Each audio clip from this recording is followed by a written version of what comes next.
swear this is the last time we're starting. Hey everybody, welcome to the 2013 award show here at 4Player Network. My name is Nick Henderson, joined by Brad Simons, Woo! Nolan Hedstrom, Woo! and Christopher Guthridge. Woo. Hi. Woo. And it's okay, 2013 is over. We've already had our 2014 preview show, so if you're interested in seeing what's talking about everything that's coming out this year, please check out the show we put up last week. It was a lot of fun. A lot of games were covered, but this week is all about 2013.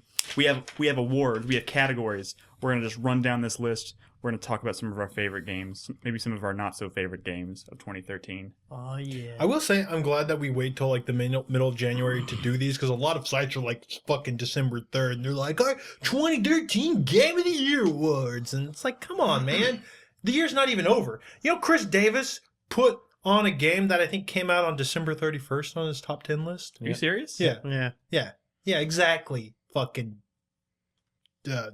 game.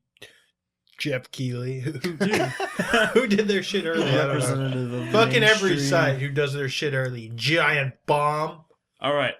So, here's how it's going to work. We have about 19 categories to go over. We're going to have a break in the middle, obviously. So, we're going to do the first half, take a break, do the second half. During the second segment, anyone who participated in our community poll where they helped us come gather together our top 10 community voted games of 2013 is going to be eligible to win a free game. So we're going to be handing out some codes. We're going to do it kind of like we do our subscriber game nights. If you participated in the survey, your name could be drawn. You could win a free game. So stay tuned for that.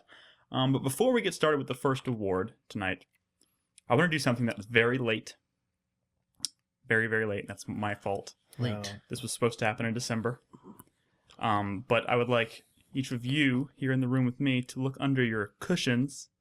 Look under your cushions. Oh, God. Look under your I've been cushions. hopping in this cushion like 1,000 times. Is it a new car? Oh! I just sold. Oh, shit! Merry Christmas, guys. Oh, and Thank Chris you. Davis. Chris Davis, if you'd be so kind as to look under your mouse pad. That's not a Wait mouse for it. pad. Are these the ones you got for free at E3? Because I remember them handing out a bunch I to paid you. real money for those. Oh, okay. I've never had PlayStation Plus before. Well, now you should have it. It's a Play- perfect time, Do you too. know That's what? like the Really? silliest thing not to It's have. Do a you know what perfect game time, was too. free? It does cost money though. Do you know what game is free this month for What? BioShock Infinite What? and Outlast? Yep. What? And DMC Devil May Cry. Yep. Dude, they give out some They give out crazy really Wait, good was games. was that deal for Puppeteer still? And Probably Don't Starve. not, but Dude, Nope. not just that, but today, in fact, the they're doing a 14 for 14 sale, yeah. and like the deals are insane. If you have PlayStation Plus, which you do now, Puppeteer is $7. Oh, Jesus. Tales of Exilia Yeah, get that is shit. $10. That's an RPG. Those discs don't come down in price. So that's already started? yeah, I'm like gonna there's do a that. lot of crazy deals, and there's 14 Vita deals as well. Oh, man. I want to buy both of those. Do it. Oh, man. So, anyways, Merry Christmas. I meant to do that 2 shows ago, Oh, but I kept man. forgetting. I had remembered. Christmas ideas. I had something to get for Brad and something for Christmas. I couldn't think of anything to get for you, so I just didn't get anything. Yeah. Oh, Oh, way to go, Nick. sorry. Thanks, Nick. I ruined it. Yeah, I you did. ruined it for everybody. for I'm so everyone. sorry. Yep. But Merry Christmas, Nicholas. Thank you. Saint Nicholas. Saint Nicholas. I was going to say that. I was going to say Saint St. Nicholas. Dickless. anyways, can we get started, guys? Yep. We're gonna start. So we kind of split our categories. In Twain. Okay, whatever. We're just First category. First category of the year, and we start. This is kind of a best looking game. We can go. You can interpret this however you'd like. Easiest on the eyeballs. Easiest on the eyeballs, whether that's technical or artistic vision, however you want to interpret it. Best execution of their visual style. A game you wouldn't mind looking at with its clothes off. Exactly. And so Yeah. I guess for each category tonight, we're going to go around. Each one of us is going to say our runner-up, followed by our winner, our favorite game in that category. And then at the very end, once we've gone around the circle, we'll all kind of throw out some honorable mentions because you know how we do it here. Oh, yeah. We don't follow rules. We can throw out names, whatever. It's going to be a long list. So, Brad, would you care to start us off? Did I go first last time? Okay, Crispy. Crispy, would you care to start us off? I'll start. Okay, Brad's going to start us off. Sensitive. My runners-up, and this might sound very strange, but think about it for a second. Strange is good. Already sounds strange. My runners-up is actually Papers, Please. What? Shut That your- sounds strange. Explain yourself. I'm Okay. confused and frightened. Okay, here's the thing about Papers, Please. I need an There's adult. not. It definitely doesn't win the award for most graphics, but like there is a commitment to like like an aesthetic. Yeah. That is very impressive in that game. Like you, although you're just looking at documents and people, all that stuff is really well executed. Yeah, it's well thought out, well planned. Absolutely. It looks like, I don't want to say authentic, but I mean, it looks like what you would think it would look like for like some communist like government. Exactly. All these documents and passports and cards and stuff, every single thing was super well realized. And it looks nice. It just has a really cool visual style. It's not super detailed, but everything is so like cohesive, Yeah. if you will. And this goes with the animations and everything. Of you know, like moving your stamp thing over, like everything animates and looks so impressive. I really like the way Papers, Please looks. You might not think of it at first, but it's a very like I mean, I think that like the look of that game went a long way of getting people kind of like initially captivated, believe it or not. Mhm. My winner is actually Puppeteer Mm. because, you know, I guess I'm approaching this less from a technical thing, and I know we can kind of do either or in this in this situation. However you wish to interpret. But Puppeteer, for very similar reasons to again, very cohesive art style that they're just 100% committed to. Puppeteer is it's a play. They're putting on a play, and everything about that visually just works. Like all the sets, not just the way they look, and the pieces of them look like pieces of a set in a play. Like, it really, there's 3D depth to it. Yeah. It really does look like you're looking at a stage. And it's the way it animates as well. Every time there's a new scene, you see the set kind of like fall apart and fall back, and like the new set just kind of pops up and animates in a super like really just really fucking cool way. Like how you move from scene to scene. Everything's animated very well. They actually the lead director on this game, who his history in games has been animation. And you really see that stuff. Every head you get, you tap a button and it has its own little animation. And it's such a throwaway thing. It doesn't do anything for the game, but it's just this cool little animation that's there, and it's just really impressive to look at. And I've heard I don't have 3D on my television, but I heard that it has Oh, it works in 3D? It has 3D support. And it's one of the coolest looking I have 3D I have games. 3D on my TV. Maybe I should check one of that the out. coolest looking games to do in 3D. Do that now for $7. Oh, you already own I already it. own the game, yeah, but I have 3D on my Man, TV. I'm I gonna might buy check that that out when I game. go home. $7. Mm. I got No, $7. I paid 20 for it, and I feel like I paid more than what it was worth. Nice. Mhm. Cool. Yeah. Wait. No, you feel like you paid more than what it was worth? Feel like I paid Less. more. Yes, whatever. It's you know, worth you know more what than I'm- you paid. There you go. The words. Words. Words and stuff. Yeah. Words. We sometimes have It's like, problems. what do with they them. mean? Yeah. Well, what even? They're just whatever. All Fuck right, it. Nolan. All right. Best looking game. My runner up is Ni no Kuni. That is a good looking It's a game. beautiful look. I mean, I love the Miyazaki art style. Mhm. And it just looks great. I mean, just running around the whole world.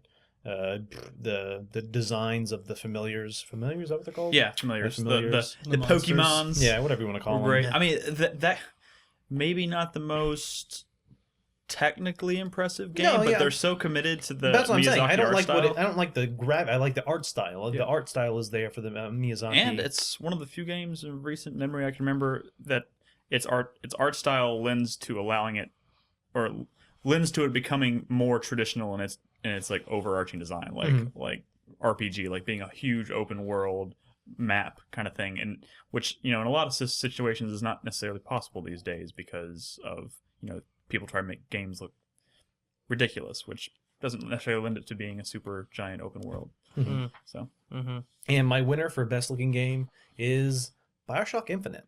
Mm. I really liked the world of Columbia. I mean, everything from the, you know, the balloon cities to just the environments, you know, running on the rails and stuff, just being able to, you know, run along the rail and see where you could go, like, oh, and jump down to here, and just the interactions. Like, I really liked the look and the feel of the game. Just it kind of had a brighter tone to it, much brighter in comparison to BioShock. it's cool because that like super bright aesthetic to it like clashes with like it's super dark. That game is super dark Oh, in yeah. terms of In its like tone, Its tone is dark, but the game itself is pretty bright. which is all. I think it's cool. Yeah. Really cool. But I really liked how Bioshock Infinite looked. Nice. Good choices. Crispy. My runner-up for best looking game was Don't Starve because I really, really enjoyed the art style. I got that for free on PlayStation Plus. I can't wait to play it. Oh, you haven't played it yet? No. Oh, But man. every time I watched you play, I was So like, this good. game looks and sounds cool. It's really good. It's really, really good. And part of what gives the game, I mean, the gameplay, of course, is the core of the experience, but part of what gives it so much of its charm is that, like, kind of slightly whimsically macabre, like, art style that it has. And that kind of style has kind of become pretty popular, Yeah, it seems, it over has. the last decade or so. But I think Don't Starve really kind of like cuts through and does it really well and makes characters that seem very memorable between, like, just based on the way they look, like the difference between like the lumberjack and Maxwell the scientist and the robot, like they all have very like traditional kind of silhouettes to them, so you can, if you just looked at like a silhouette of one of those characters, you could automatically say like, oh, that's Maxwell, or oh, that's the lumberjack, you know. Everything about that art style really just kind of like helps you look at that world as being interesting and worth exploring while still kind of like creepy, and you're still a little bit afraid of it. Like even later on when you start getting a foothold in, you start building your base and you start like getting your shit together, like you're still wary that like at any moment you could come across something that just looks strange and new and like terrifying, you know. True. And my winner for best looking game was Assassin's Creed 4. Yes. I made a notation here, without glitches.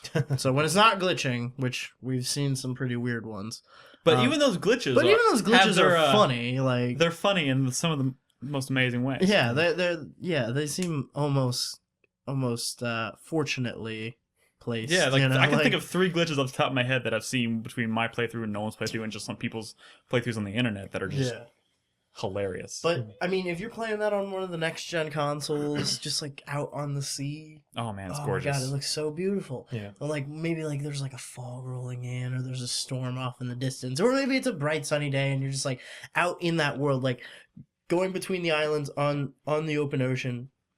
It looks beautiful. Yep. And I loved it. Yeah. Very true. Very true. Good choice. My runner-up for best looking game, I'm gonna have to give to Call of Juarez Gunslinger, which I never thought I'd say considering it's a Call of Juarez game. But man, the approach they took to this sequel. Oh god, don't do it slowly, Brad. Just rip it. Thanks, Brad. Sound like you were farting.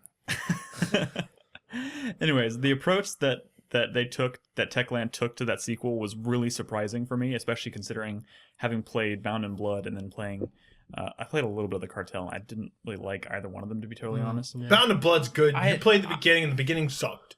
No, I didn't. I played about half that game. Anyways, that's not the point. We're not here to talk about games. We're here to talk about how it looks. I feel like this, like none of the games prior seemed like they took any real chances with visual design or visual stuff. It didn't really look. It wasn't anything special. This game, they added this like coating of like they kind of put their own twist on cell shaded graphics, or I don't know, however you want to call it. I know people like to throw out different names for it or whatever, but from beginning to end, this game was gorgeous. And it's not super technically impressive. In fact, it's still pretty damn linear for what it is. But those environments that they put you through are so detailed and they're so beautiful. Also, the blood looks really cool. Oh, the blood looks great. Oh, man. The good, like just even the effects of the guns firing and the way they, the animations, when people get hit, super satisfying, gives you super great feedback. And it's all kind of, all that feedback is kind of attributed to how solid the visual design is in that game. What's your winner, bro? My winner is The Last of Us, which is obviously it's a Naughty Dog game. Pretty good looking game. Yeah. Damn good looking game. You'll probably hear it come up several times tonight, I'm sure. I don't think I have it on any of mine. But man, yeah, I bet. Especially not multiplayer. Yeah. But that world was so well realized. And I mean, a lot of that is also attributed to their their pacing in that game is spectacular, and but it's so good that, like, those moments, I had so much fun in those moments where there's nothing happening, just looking around the world and seeing, trying to imagine what the world was like beforehand, and then and what happened during its downfall. So is it okay? Like, I want to say something that's kind of a spoiler, but I mean, like, in terms of like the way a game looks. So hold on, yeah, it has to do with the looks. So I guess I kind of go around it. Okay. At one point in the game, when you go during the winter, Yes. when you first enter winter, like, it looks beautiful. I mean, like, seeing, I guess that's not super spoiler, like seeing the footprints on the ground, and at one point you have to track down a deer that you shot, and you, like, following the blood that's fallen into the It's also snow. great too because I don't think if I remember correctly, they don't really tell you to do that. You just kind of end up picking up it's on just it. a pretty, like, And I don't want to spoil anything either, but the way that one dead person was laying on the ground, it looks kind of beautiful. That dead person you really cared about. Failed joke. Anyway, moving on. No, it definitely was a good looking game. no, but there's also a little.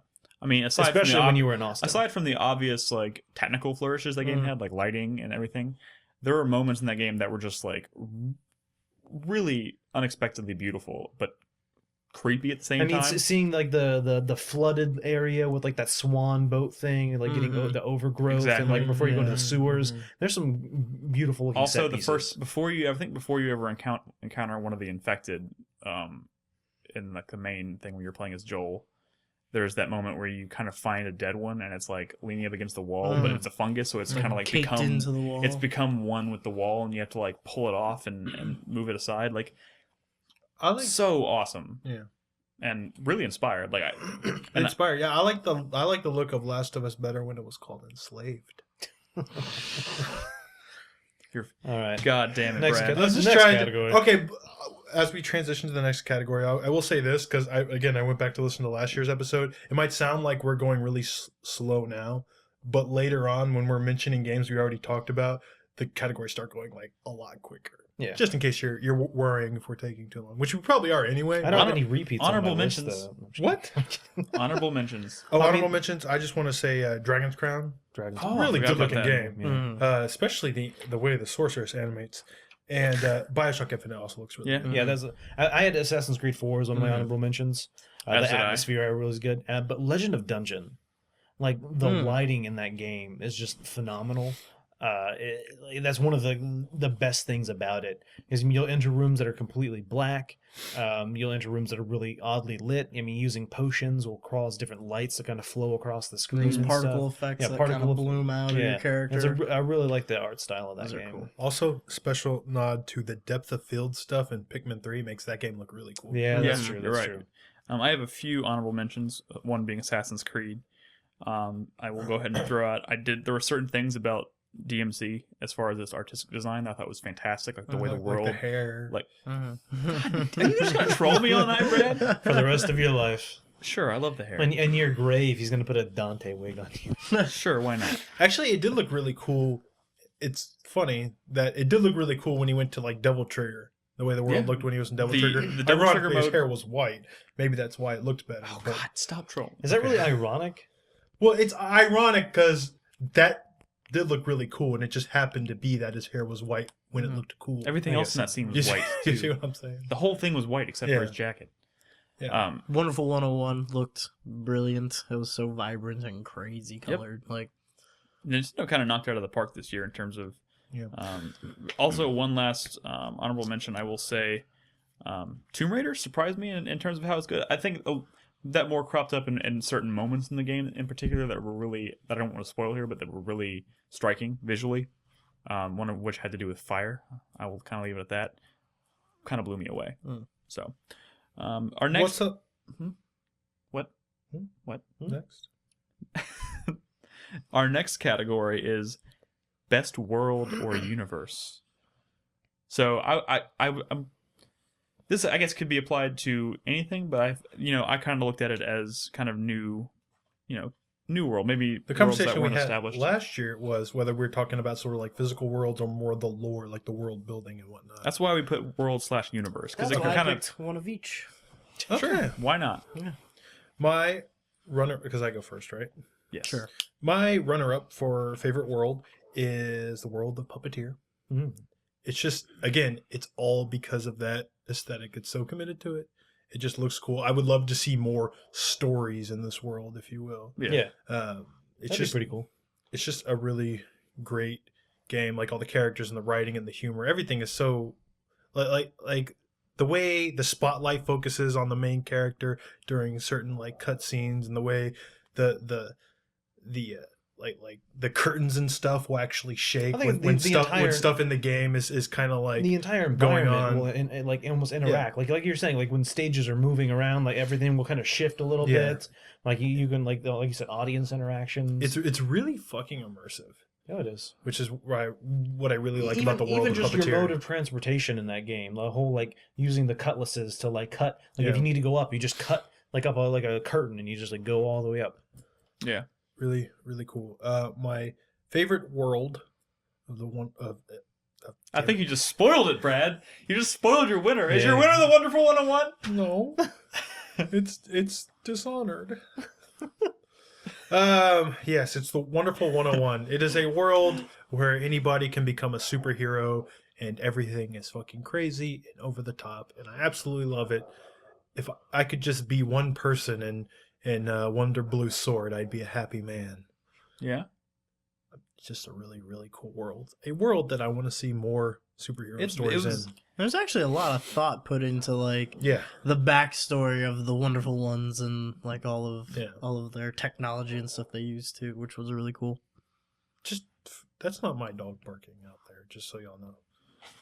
Let's kill it. Oh my god, I just realized there was a dog bark. Really? Well, like I heard it in the back of my brain, and then you brought it to the front. Interesting. I'm sorry. Continue. Nolan? I just threw up in my mouth a little bit. That's What? gross. It was, yeah. Okay. My runner-up for best world universe is Guacamelee. Yep. Just in purely talking about the physical world. Stop looking at my list. The physical world. I mean, just the Metroidvania style, like running around and revisiting areas, down to the fucking every like billboard, like meme thing they had in like the town, Yeah. like references to like whether it be Grumpy Cat or Mario Brothers or Mega Man, whatever. It's just a really interesting world. I really like the luchador kind of. Yeah. I also liked how the interconnectedness of that world was really cool too. Mhm. Like there were puzzles that had to be solved by traversing from like one, because it's a Metroidvania, so you Yeah. go from like screen to screen, right? But there was one puzzle in particular. I remember you had to in the forest. like, catapult yourself across the screen, like two multiple screens. Yeah. and then time the point in which you dive straight down to go into a hole like super small. Yeah. And like that was cool. Like the puzzles went across multiple screens, which I Did you don't ever think play Guacamelee? Mm-mm. It's a good game. Oh my god. Yeah. I know. I Maniac. know. Oh my goodness. You're We'll get fucking there. maniac. We'll get there. Oh, okay. And my winner for best world universe is Assassin's Creed 4, Mhm. Black Flag. Is similar to what you were saying about the art style, just the atmosphere of that world when you were out on your ship. What? Oh, you're right. Yeah, just the atmosphere. Even from the very beginning, when you're driving out of that, kind of that windy river path that leads to the ocean, you see dolphins starting to swim And next to your flamingos. ship. Don't forget about the You see flamingos. It feels very, I don't want to say realistic. I mean, you feel like a pirate. You're, like I said, I love that They pirating did a world. real good job making you feel like a goddamn Like pirate. you see, a whale jumping out of the water, and you're like, I'm gonna harpoon that whale. And you just go over and harpoon it, and like, Yeah, there's. Oh man. I don't know the amount of time I spent just sailing on my ship and upgrading the Jackdaw, and when you upgrade it, your whole crew like cheers, like like just I love that. And like I said in my top 10 video, and I can only say this of a few open world games. This and the most recent one, obviously outside of this that I can remember, is Red Dead. This is one of the few games where I felt absolutely no desire to fast travel, and a lot of it has to do with just how well realized the world is and how huge it is and how detailed it is. So Well, it's also fun not to fast travel. yes, which is rare for a Those are my winners. crispy. Okay. My runner-up for best world universe, it was actually from a game world perspective, Antichamber. That's You an played interesting that? one. I did. I didn't. I played it too. It's feel- crazy. So, Huh. yeah, I mean, when you talk about antechamber, everyone's going to throw around words like non-Euclidean geometry, and it's a very non-linear kind of setup because the lines change as you move along them. Like everything about that game is just like a huge visual mindfuck. Like, you run around a corridor that like circles back on itself over and over and over again without ever actually like intersecting the same path that you came.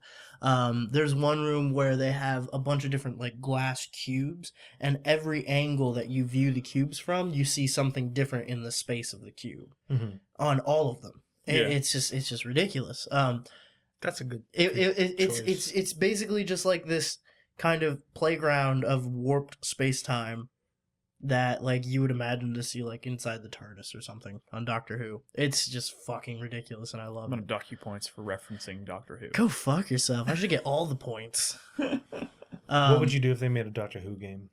They have made some, and they're not very good. They're Yeah. all kind of like point-and-click adventures. Are they See, super that's the thing, low I've budget always- like the show? Without getting with what did you just say? Them's fighting words for Crispy. I mean, I said, are they super low budget? Do they look really cheap? The games. Actually, Do they look like a They fifth do. grader made them? They do. I'm pretty sure kinda they cheap. look low budget like the show. The is show, what you the show's said. not Yeah. very low budget anymore, though. Anyway, Okay. but yeah, I mean, the antechamber kind of like encompasses that idea of space time folding in on itself that like is really really cool and interesting. Yeah. And my winner was from more of like a lore / design perspective, BioShock Infinite. Aha. We talked a little bit about that because Columbia, it's a really, really cool world.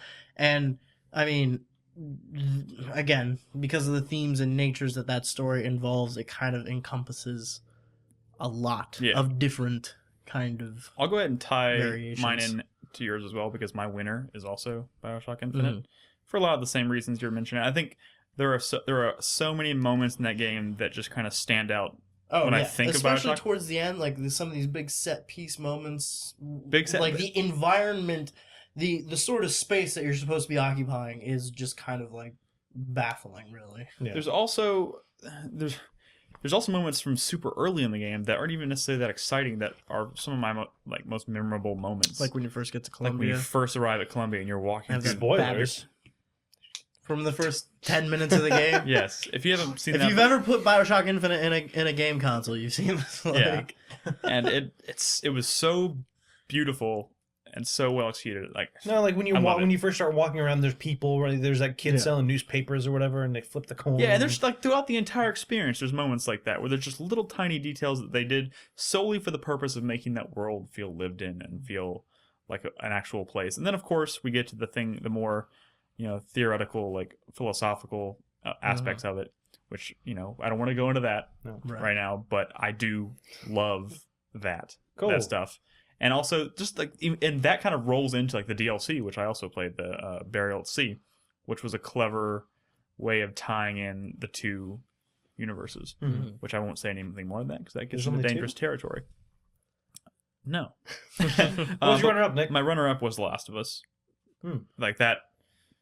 I mean, that world's just so well developed. to see like how people have kind of come together to survive after. Yeah. Well, I think it's a combination of how people come to survive, but it's also I love Ellie's character, and when you first get to kind of like that, just the fact that you listening to her talk about how she doesn't know all of this stuff Right. from when the world wasn't infected by zombies, and like I just remember that one. That's one of the things I loved about this game is so side conversations. But that one when she sees the poster of like the model, and she's like, "Why is she so skinny? I thought y'all had food back then." You're like, "Well, we did, but that's how she liked to look." And she's like, "I don't understand." Like just trying to think about how she can't comprehend like not eating just because it's so like she on a daily can't basis she live, wonders if she'll eat. Yeah. And then people would starve themselves to look skinny. Viewing like basically like a materialistic society from the confines of one that's more based around pure survivalism. Exactly. Yeah. It kind of bums me out. What's that? What? Our awards. Why? I feel like so many of the awards focus on things that aren't mechanics. I think for next year we need to add in a couple of words that focus on like mechanics or systems. I'll write that or down something. before you forget. You can throw some stuff on the end if you want. I'll give you. Maybe Leave during the some break we can discuss it. Or Could something. you like post-date emails? Like send this email on this date in the future? Yeah. So like on like You know what I mean? December like 15th this You year. get a reminder. you I'm get just an saying. email. I mean, you can just set a reminder. There but- are some games that come up. There are some games from my top 10 list that like barely come up, Yeah. and it's because I love them for like the gameplay. Yeah. And I feel like we don't talk about gameplay enough. Well, in I here. think just a small little criticism. gameplay comes more Well, into play in the second I half. also think a lot of these categories then- can be kind of openly interpreted in different ways. Yeah, Yeah. yeah, you're right. But I'll And give you an gameplay example influences later. a lot of these No. categories too, even if they're not directly True that. related. So honorable mentions for best world, best universe. I was gonna say Grand Theft Auto 5. Yeah, I really enjoyed just the whole world. I mean, it was first of all it was huge, yeah. and then there were so many different I want to say regions. I mean, you had Trevor was from up north. It was all like sandy and desert. and Blaine County. Yeah, Blaine County, riding the dune buggy or whatever it was. Yeah, And then just like Michael being from like the ritzy area, and you see like nice cars driving around. I think it was a good looking game. I'll yeah. say- No, great. GTA was great. I'll go ahead. I would say that would be an honorable mention for me as well, just because it's a Rockstar game. It's obviously going to be well developed. Even though that game didn't make it into my top 10, even probably my top 15 games of the year. But there's no denying like that world is really well developed. I also think, Assassin's Creed 4, Guacamelee, those are also really good Mhm. worlds. I'm going to say that I think the world of Saints Row 4 is really cool because it's kind of like a Matrixy world. Yeah. Yeah. You know what I mean? Yeah. And it led to these scenarios that could happen only in Saints Row Well, 4. that's what I was saying. And that was a cool part of that world. That's what I was saying in my top 10, that it's like the Matrix. So technically anything could happen. Yeah, There's and it no does. reason anything couldn't happen because it's a computer simulation. Mm. And that's one of the things that makes that game so, I don't say perfect, but I mean, it's just the fact that you can literally do anything. And some of the DLCs, they do. Like, you just, whatever you want, whatever you can think of, it can be there. Yeah. Crispy, do you have any honorable mentions you like to throw out there? Yeah, I was gonna say Year Walk, just because I like the combination of the art style and like the kind of branching path Mhm. of the way the game's kind of set up. Because you're going through this forest in the middle of the night, and it's really super ambient and really kind of like almost eerie the whole time you're going through it, and it's really easy to get turned around and get lost. I Oh, yeah. found. I'm still which- pretty early in the game. Yeah, and- which really kind of like puts you in that feeling of like, oh, well, I saw this thing on this tree. Where the fuck am I going? Like, I'm getting turned around and it's just trees everywhere, and like, where am I? Like, that really kind of augments the mood that they're going for. Yeah. Also- like, kind of a really cool, creepy, also like fairy tale world is the world of brothers tell Yeah. of two sons. I also really like that. Cool. So our next category, best boss fight. Best boss fight. My runner-up for best boss fight. This category is hard every year because as games continue to kind of change, design philosophy changes, like traditional boss fights are like the lines are blurred. Depending on the style of game, they are becoming less common. Yeah. I mean, yes, back There in were the a day, few that I there was considered always, that I was straight like, up is that- boss fights. There were a few that I considered where I was like, is that even really a boss? Mhm. I don't know. But anyways, Yeah. go ahead. I have honorable mentions later. One of my honorable mentions, I'm making it my honorable mention because I think it's his runner-up or on his list, and if it's not, I'm gonna be mad. Hmm. So I'm banking on that. I think I know what. Wait. Wait. I wouldn't Say bank that on again? it. Well, it's from a game you really like, Okay. probably more than most of us. Okay, yeah. Okay, because I would have made that my runner-up. But the question is, did you pick the same boss fight that I did? Probably. There's clearly a best one in that game. Okay. Okay. We'll see. We'll see. My runner-up is gonna be, I don't know what his name is. It's the giant bee from Pikmin 3. Oh, yeah. Oh, I really like that boss. Yeah. I really like it because most Pikmin bosses, there's like a formula to it, you Yeah. know, where it's, oh, he's in this state, you need to use this type of Pikmin to get him out of it. But I feel like the bee boss from Pikmin 3 was a little bit different, and because the giant bee was sending out his little baby bees like in patterns, and it was almost kind of like a shoot 'em up, the way you had to like kind of stay in between them and not get hit, and throw all your Pikmin at like each and every fucking bee to whittle them down before you can attack like the main bee. I had kind of a rough time with that boss, but Oh, it was it's good. It was like good. every fucking boss in that game is a rough time. Any boss in Pikmin can be like that, just because of the nature of how Pikmin controls. That boss was really easy for me. Well, I mean, it wasn't that hard for me either. But I mean, I never attacked. I never attacked the little bees. what? Oh, so you hacked it or something? No, I just dodged the little bees, and then what happens is they go away, and then No, he throws them at you and knocks all your Pikmin Yeah, off. when they start spinning around, you have to. you can dodge them. Oh, but those formations are easier to dodge, I think, if you attack the bees or something. No, like that. oh, maybe they're easier to dodge if you attack them. But all I did was I just dodged, and then the little bees that kind of go away for a few seconds, and then I attacked the big one. God damn it, Anyway, Nolan! We're not anyway. here to create a Yeah, sequel. anyway. I don't. to our I'm saying top is I 5 don't video. usually like Pikmin bosses, but this one seemed really kind of different and cool. Yeah. And again, I mentioned it before, but one of my favorite moments of the year was after that battle because normally you carry back the corpse Yeah. of the boss or your enemy back to your home base, and how each one of your little 100 Pikmin picks up a bee and walk them back. And there's just a big long line of Pikmin, each carrying a bee, one of the little baby bee, and then like 10 of them are carrying the giant bee. That's pretty good. It's yeah. hilarious. Yeah. It's such a subtle, small thing that makes that moment so great. So that kind of wrapped up in as this is my runner-up. But my favorite boss of the year is in a game of a bunch of amazing boss fights.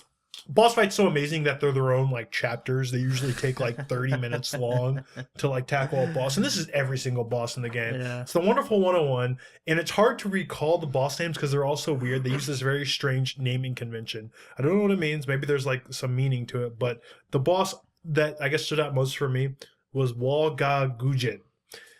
And he's the boss. I believe it's Operation 6, I think. 6. It's the one where The most of the levels volcano, are in the right? in the volcano. Yeah.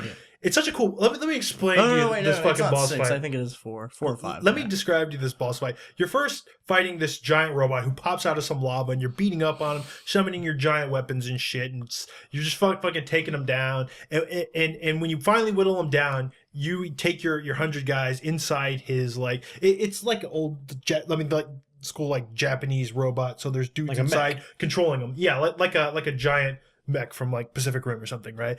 And then you actually go in there and you have to fight the guys controlling the robot, and then you take control of it, and all of a sudden you're in control of this big robot, and it goes into this little sequence where you're like going down like a lava corridor and you're like punching shit, and it's kind of teaching you these weird mechanics of like how to dodge and block and guard it as this robot, and it's like kind of like tutorializing, and you're like, oh, this is strange. Like you're just learning the mechanics of this robot, Yeah, right? yeah. And then you come to this other guy who's like the brother of like some other boss you killed earlier, and he jumps into an even more massive robot, like way more massive than the robot you just hijacked, which was previously giant to you. One of the cool things about Wonderful 101 is the scale of things and how like from chapter to chapter going towards the end of the game, the scale gets so fucking ridiculous, and you're eventually fighting out in space, but now all of a sudden you're like a little robot fighting this giant robot, and it becomes Punch Out. Yeah. It becomes like this Punch Out sequence. There's fucking boxing gloves and a bell and everything. It's like, Yeah, bang, bang, and it's and got then, very, the very guy's, like, similar mechanics to Punch Out. You're like dodging punches, and you have like super punches and attacks, and it's so fucking epic. And at the end of this boss fight, you exit your robot and you go into the head of this other giant robot that you're fighting, and now you have to fight the actual boss inside his mech.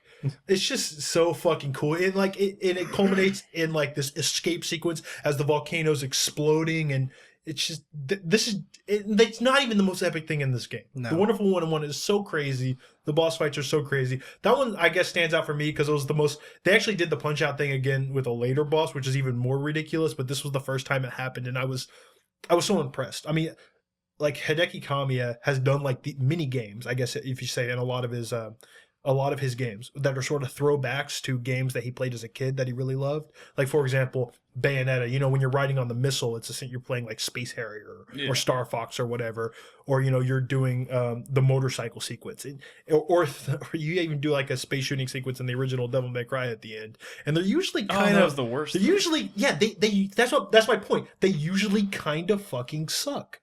Absolutely, they usually kind of fucking suck. But there's something about the Wonderful 101 where they figured it out, and they made these sequences work. And this Punch Out sequence was like, oh my god, they did Punch Out, and it works, and it's not miserable, it's fun, and that was one of the strengths of that game. So I really love that boss fight. Cool. All right, so my runner-up for best boss fight is Herodotus, the Infinite, from Rogue Legacy. Oh, okay. He is the boss. He's the third boss, I guess. You fight him in any order, I guess. But he's the boss from the dungeon. And the reason they call him the Infinite is when he first enter the room, it's just like a blob. But no, that's the fourth boss. Well, you don't have to do them in order. Are we splitting hairs here? Brad, you can do them in any order you want. Okay. Well, no, I just thought you were talking about the tower boss. No, that's what I said. I said dungeon. Okay. It's the dungeon boss. Okay. And anyway, you enter the room. It looks like it's like a little blob. But then it starts growing and it becomes this giant blob. Yeah. And throughout the entire boss fight, like when you start attacking it, you see its health go down really fucking fast, and you're like, "What the fuck?" Yeah. And then you kill it, and it splits into two. And then every time you kill one, it splits into two. Yeah. It's an homage to that Zelda enemy. Exactly. But every time you kill one, an Earth Mage spawns. And an Earth Mage casts a spell on the ground, and a giant spike comes out of it. So every time you kill one, 2 more enemies and an Earth Mage.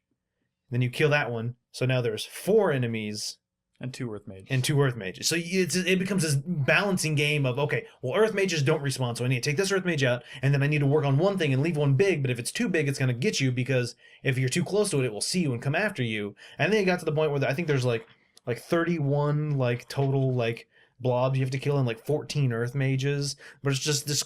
If you don't manage the battle correctly, it's just this clusterfuck of blobs jumping around the screen and Earth Mages casting spikes at you, and it's insane. Yeah. I think I did that one pretty quick, but I remember it was getting. At first, I thought it was super easy. Then it kept escalating. Yeah, because like I said, at first, you start killing it, and you're like, it's kind of weak. What? But then all of a sudden, once it starts, and also the ground's covered in spikes and all this other stuff. I mean, wait, that was your runner-up, or your? Yeah, my runner-up. Oh, Jesus. And then my winner for best boss fight is actually the final boss in Pikmin 3. That's a really cool boss The Plasma Wraith. So that whole level, or just the level is the boss. The entire level is the boss fight, but essentially, for those that don't know, it starts off with you rescuing Olimar as the goal, but this blob is coming after him, and you finally get him out, and then the blob kind of solidifies and turns into this Plasma Wraith, is what it's called. And you fight it and stuff, but you don't seem to be doing damage to it. But then when it will break up into multiple pieces, and each piece will be a random element. So sometimes it's like a water, or sometimes it's like a crystal, or sometimes it's electric, and that becomes the whole, oh, well, now there's multiple elements, so I need to choose my Pikmin to attack these different elements. I didn't realize for a while when I was fighting that you don't actually do damage on it. When you you'll throw Pikmin, they'll be beating the crap out of him, and all of a sudden he's made of plasma, so he'll start falling apart and getting smaller, but he'll eventually reabsorb all those plasma pieces. So you actually have to destroy the plasma pieces. That's what's fun about that. You can't attack the main boss. You can, but it's not going to really do anything. You need to wait. You need to wait until he breaks apart into multiple pieces, and then attack those smaller pieces so he can't reabsorb them. Yeah. And so that final level took me 2 or 3 days, and then the boss fight took me 2 days. Whatever. That boss fight, I was eating shit a lot. Yeah, the first time I fought him, it was horrible. Man, I started out with 400 Pikmin on that fight or something like that, and I ended with 105 or something. The thing is, that one's not that hard because if the day ends, he stays at that health. Well, yeah, that's the thing. The whole thing with Pikmin is the bosses, they retain their health. So, I mean, if you take him down half health the next day, he'll still be at half health. If you take him down half again, he'll be at the fourth health the next day. So, I mean, it doesn't get his health back, but that would make it much more challenging. Yeah. But anyway, that's my winner. Crispy? Both of my runner-up and my winner for this category were from Wonderful 101. Okay. I'll just preface that. My runner-up was for the boss of Operation 2, Gagujin. He's the first giant robot. Isn't that the boss that Brad said? No, it's not.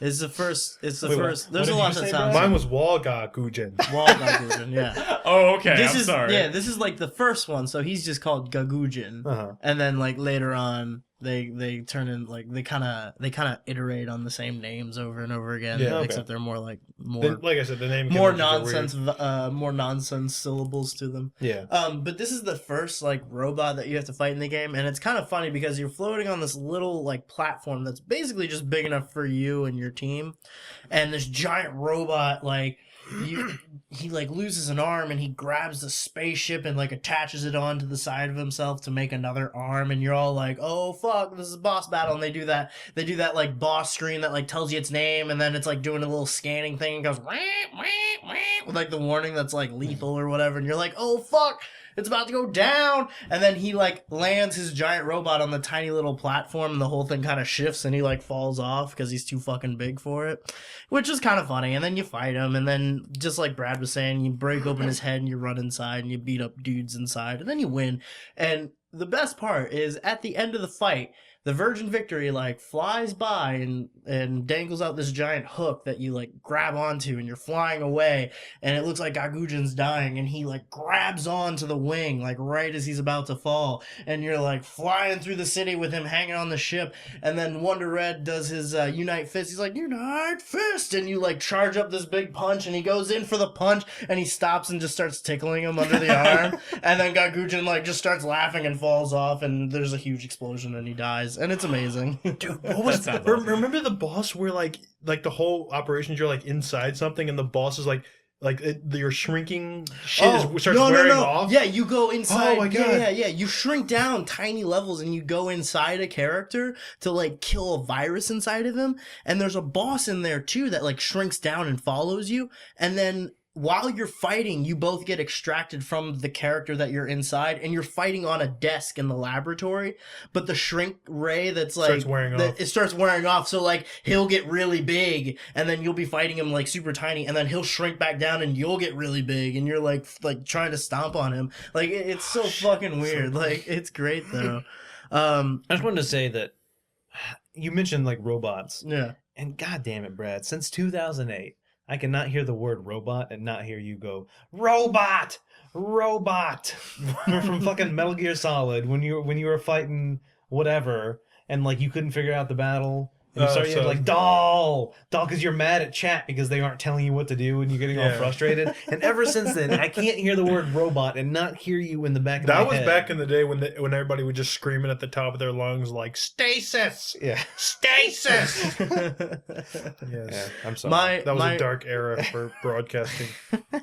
My winner for best boss fight, again, Wonderful 101, is actually the final boss, Jurginga, and the reason being is because the very end of that fight is the most ridiculous, like the very peak of that game. You're like floating in orbit of planet Earth trying to save it from Jurginga's final, like, I believe he calls it CHIQ Marble Buster attack, which is going to crack the planet and kill everybody. And the Virgin Victory's floating there, Platinum Robo's floating there, Vorkin and the girl, I can't remember. Chick. And Heart Chick, yeah, both bring their ships in, and they form this big W, and Platinum Robo grabs a hold of Virgin Victory like a fucking gun, and you draw a W shape, and Red does his like little announcement of the attack thing, and that's the one that's the super spoiler territory? I mean, I've said this attack before. Yeah, this has happened. This is like the final attack. Before he says that, you should know that he always like usually finishes off like the boss with like a crazy special attack. And throughout the course of the game, the names of those attacks keep getting longer and longer, and like, you know, Blue kind of gives him shit for that, or like you can tell that people are like, dude, your like, attacks are getting a little ridiculous. While he's announcing the attack name, like Blue's like, hey, Red, and he like knocks him over, like, and he finishes the name of the attack. Like, it was Final Ultimate Justice. Or, I'm sorry. Final Ultimate Legendary Earth Power Supermax Justice Future Miracle Dream Beautiful Galaxy Big Bang Low Bang Sunrise Starlight Infinite Fabulous Totally Final Wonder Arrow. That's the last thing you do in the game. That's the one where he's like hitting the button really fast. I actually think it's you're Totally Wonderful Final Arrow or something. That's what I just said. Okay. Totally Final Wonderful. Well, goddamn. It's a wonderful arrow. Oh, wonderful arrow. Yeah, but that's the best part where like you're hitting the button and it just says Protect Earth and you're going fucking crazy on it. Earth. And then is the the prompt is Protect Earth and you're just going crazy on it, and then it shows Red in the cockpit of the robot going crazy on it, and then you cut back to all these scenes of like shit exploding and Jurginga's like getting overwhelmed by this huge fucking rainbow beam, and then you go back into the cockpit and everybody on the fucking team is hitting a button really quickly. Like it's amazing. It's amazing. It sucks to spoil I that have because this- it's It really kind one of sucks of to the most spoil it, amazing but moments in you that should game. just go watch a YouTube video of it because it's have the fucking game. amazing. You should play the fucking Well, game. you should play. I the game. bought the game. I'm But gonna if you play don't it. own a Wii U, at least watch Oh, the wait, video. you bought it? Yeah. So I can return my gameplay copy. Yes. You Are can. you fucking kidding me? I've been busy. All right. Okay. So good.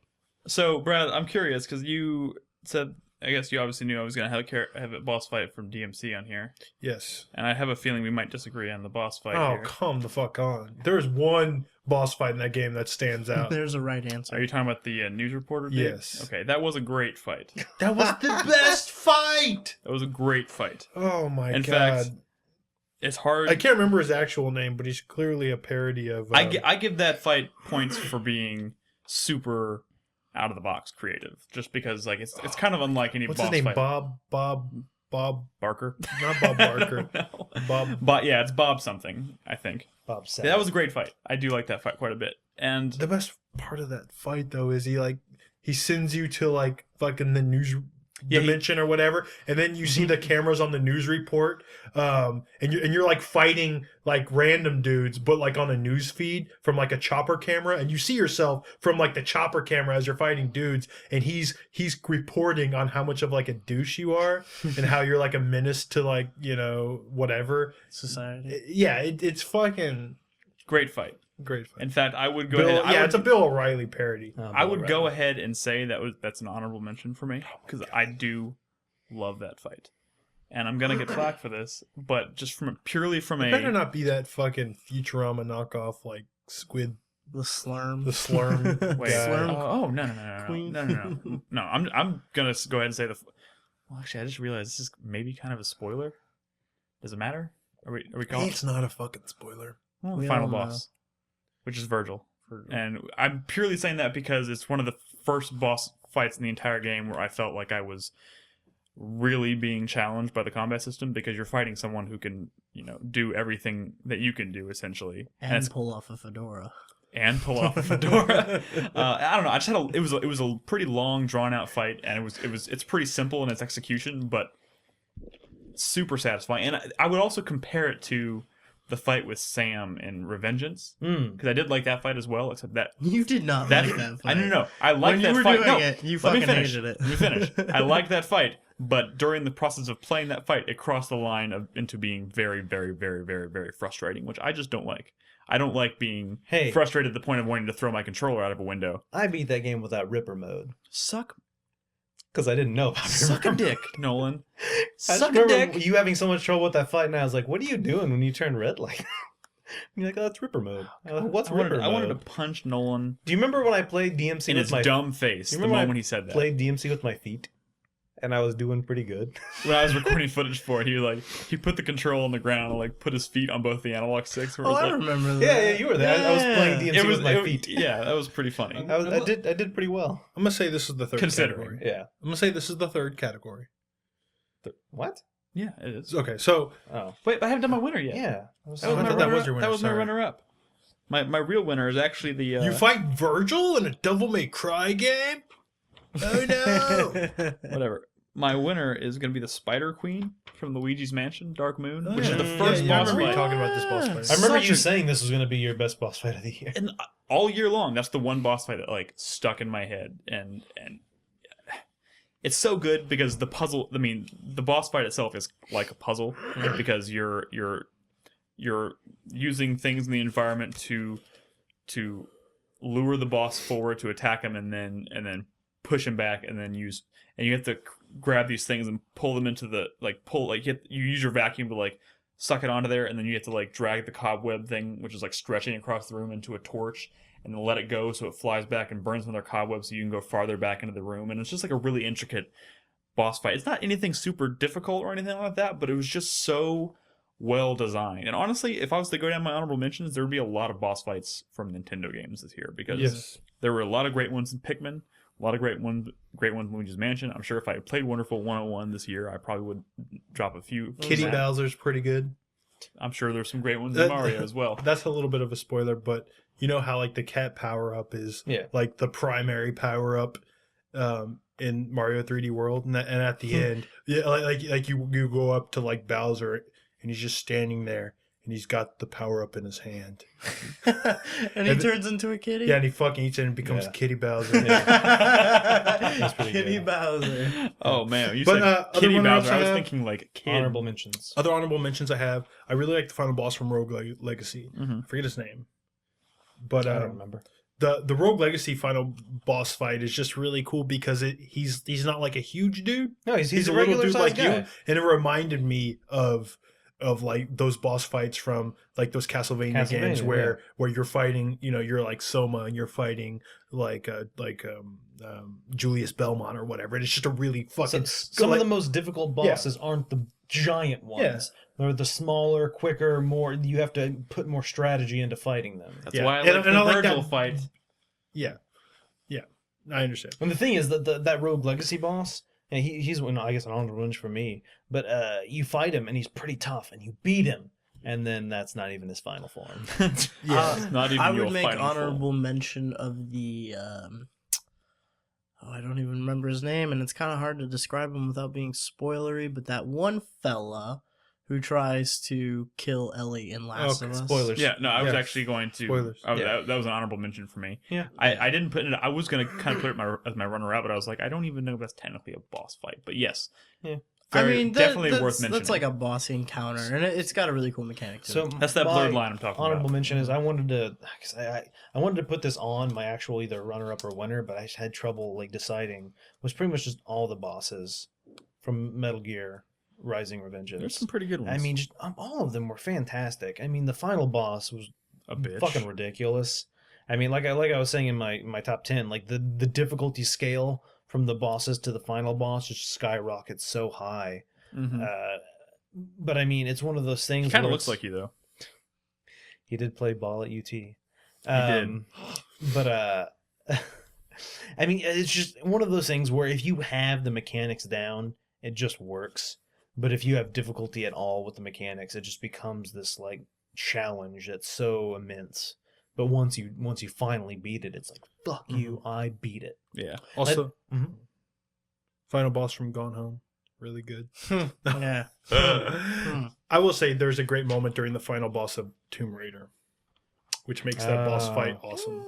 Whoa! What? Yeah. There's a great moment. There's a moment. There's a great Unspoilery, moment. Is it a character development moment? I'm just gonna spoil it because it's just a throwback. Yeah.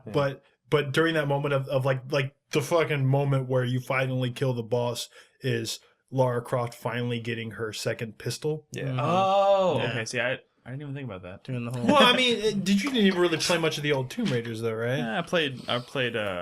She's Underworld always and had Anniversary. dual. She's always had dual Yeah. pistols. I so- played Anniversary all the Okay. way through. Sure. Okay. Yeah. I guess it just didn't click for me. That was supposed to be a big moment. But yeah. That was Well, no, big it's a moment. big because that whole game is character building, like how she became the Lara that she is in the series, right? How she became this, this young spoiled girl who got beat up, and now she's like a badass, right? Lara Croft.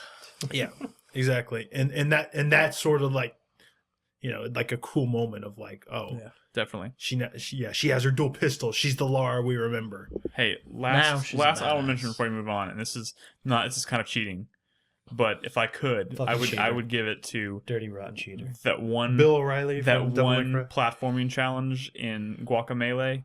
I think you know which one I'm Not talking a about. boss.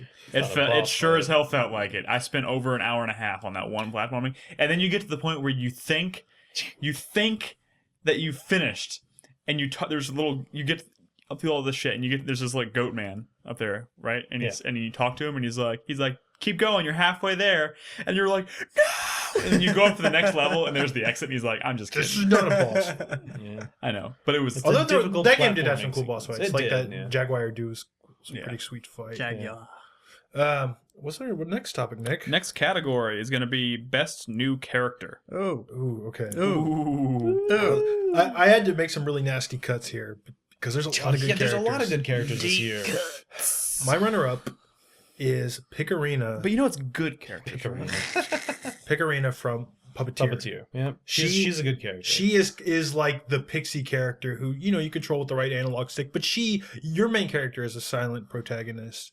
She's kind of the driving like not Voice. narrator because I think there is like an actual narrator. There's a but narrator to the story. she's the one that's basically she's constantly breaking the fourth wall and like interacting with the audience and you, the player. Yeah. Mm-hmm. And it's just she's just a great fucking character. The way she comments on everything in like that game world and how she sort of gets involved and you know, like I said, constantly breaking the fourth wall where like, you know, there'd be a moment when like all the forest creatures bust out into a musical because they're forest creatures and they're supposed to be happy and singing, and she's just like gets so fucking frustrated. Yeah. She just starts beating the shit out of all of them, like, stop all this. That's a pretty good scene. Or the musical where with the mermaids singing and dancing, and she joins in too, and the mermaids get all pissed off, like, who are you, like you know, getting involved in our musical? Again, puppeteer. It's just this incredible thing. Like, this game has the best writing, I'm telling you, of this entire fucking year. It's the funniest game of the year, and that includes Stanley Parable on that list. This is funnier. There's another game that's pretty damn funny this year that I'm going to mention in a second. GTA 5 is also very funny. That's not what I was going to say. But Picarina is such a great character. Just the way she you know, comments on that world, especially as you're sort of clicking around it and like cool stuff is happening. Absolutely love her. But my winner for best new character is Wonder Red from The Wonderful 101. I just love this fucking character. He's a teacher. Yep. Turned superhero, and Mr. Wedge. there's just the world of The Wonderful 101 is so fucking ridiculous. It's so over the top, and it keeps escalating. And all the cast of The Wonderful 101 are these just absolutely hilarious, ridiculous characters that are so silly and so zany and so funny. And then there's Wonder Red, who's so fucking sincere. Yeah. He's so sincere in his fucking heroism. And it's so fucking great. Like, he delivers these lines that should be so ridiculous with absolute sincerity, and it makes him so funny and so endearing and just so fucking awesome. Every time he says diplomacy has failed, you know, you team unite up. It's just so fucking hilarious. But not in the obvious ways like all the other characters are going. You know, like the interaction between Blue and Green is hilarious. But then there's Red, who's like the straight man, but at the same time, it's fucking hilarious that there's a guy who's so sincere. And then there's a in level. such a ridiculous world. There's a level where you actually play his past. I feel like That's we're amazing. spoiling a lot of this game, and I'm still planning on playing it. No. No, Doesn't spoil it, but like, yeah. Anyways, Wonder Red. Wonder Absolutely. Red. Wonder. Good Bread. choices.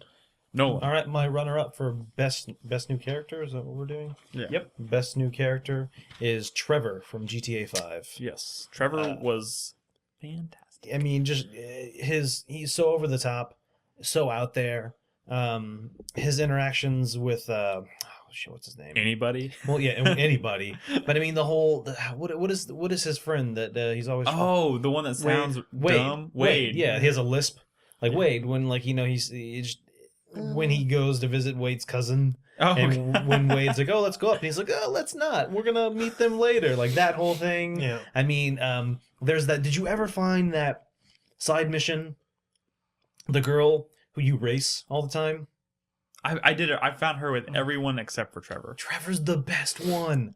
Oh my god! It's like you go up on top of like the Hollywood sign or whatever that place is called, Vinewood. Or whatever. Yeah.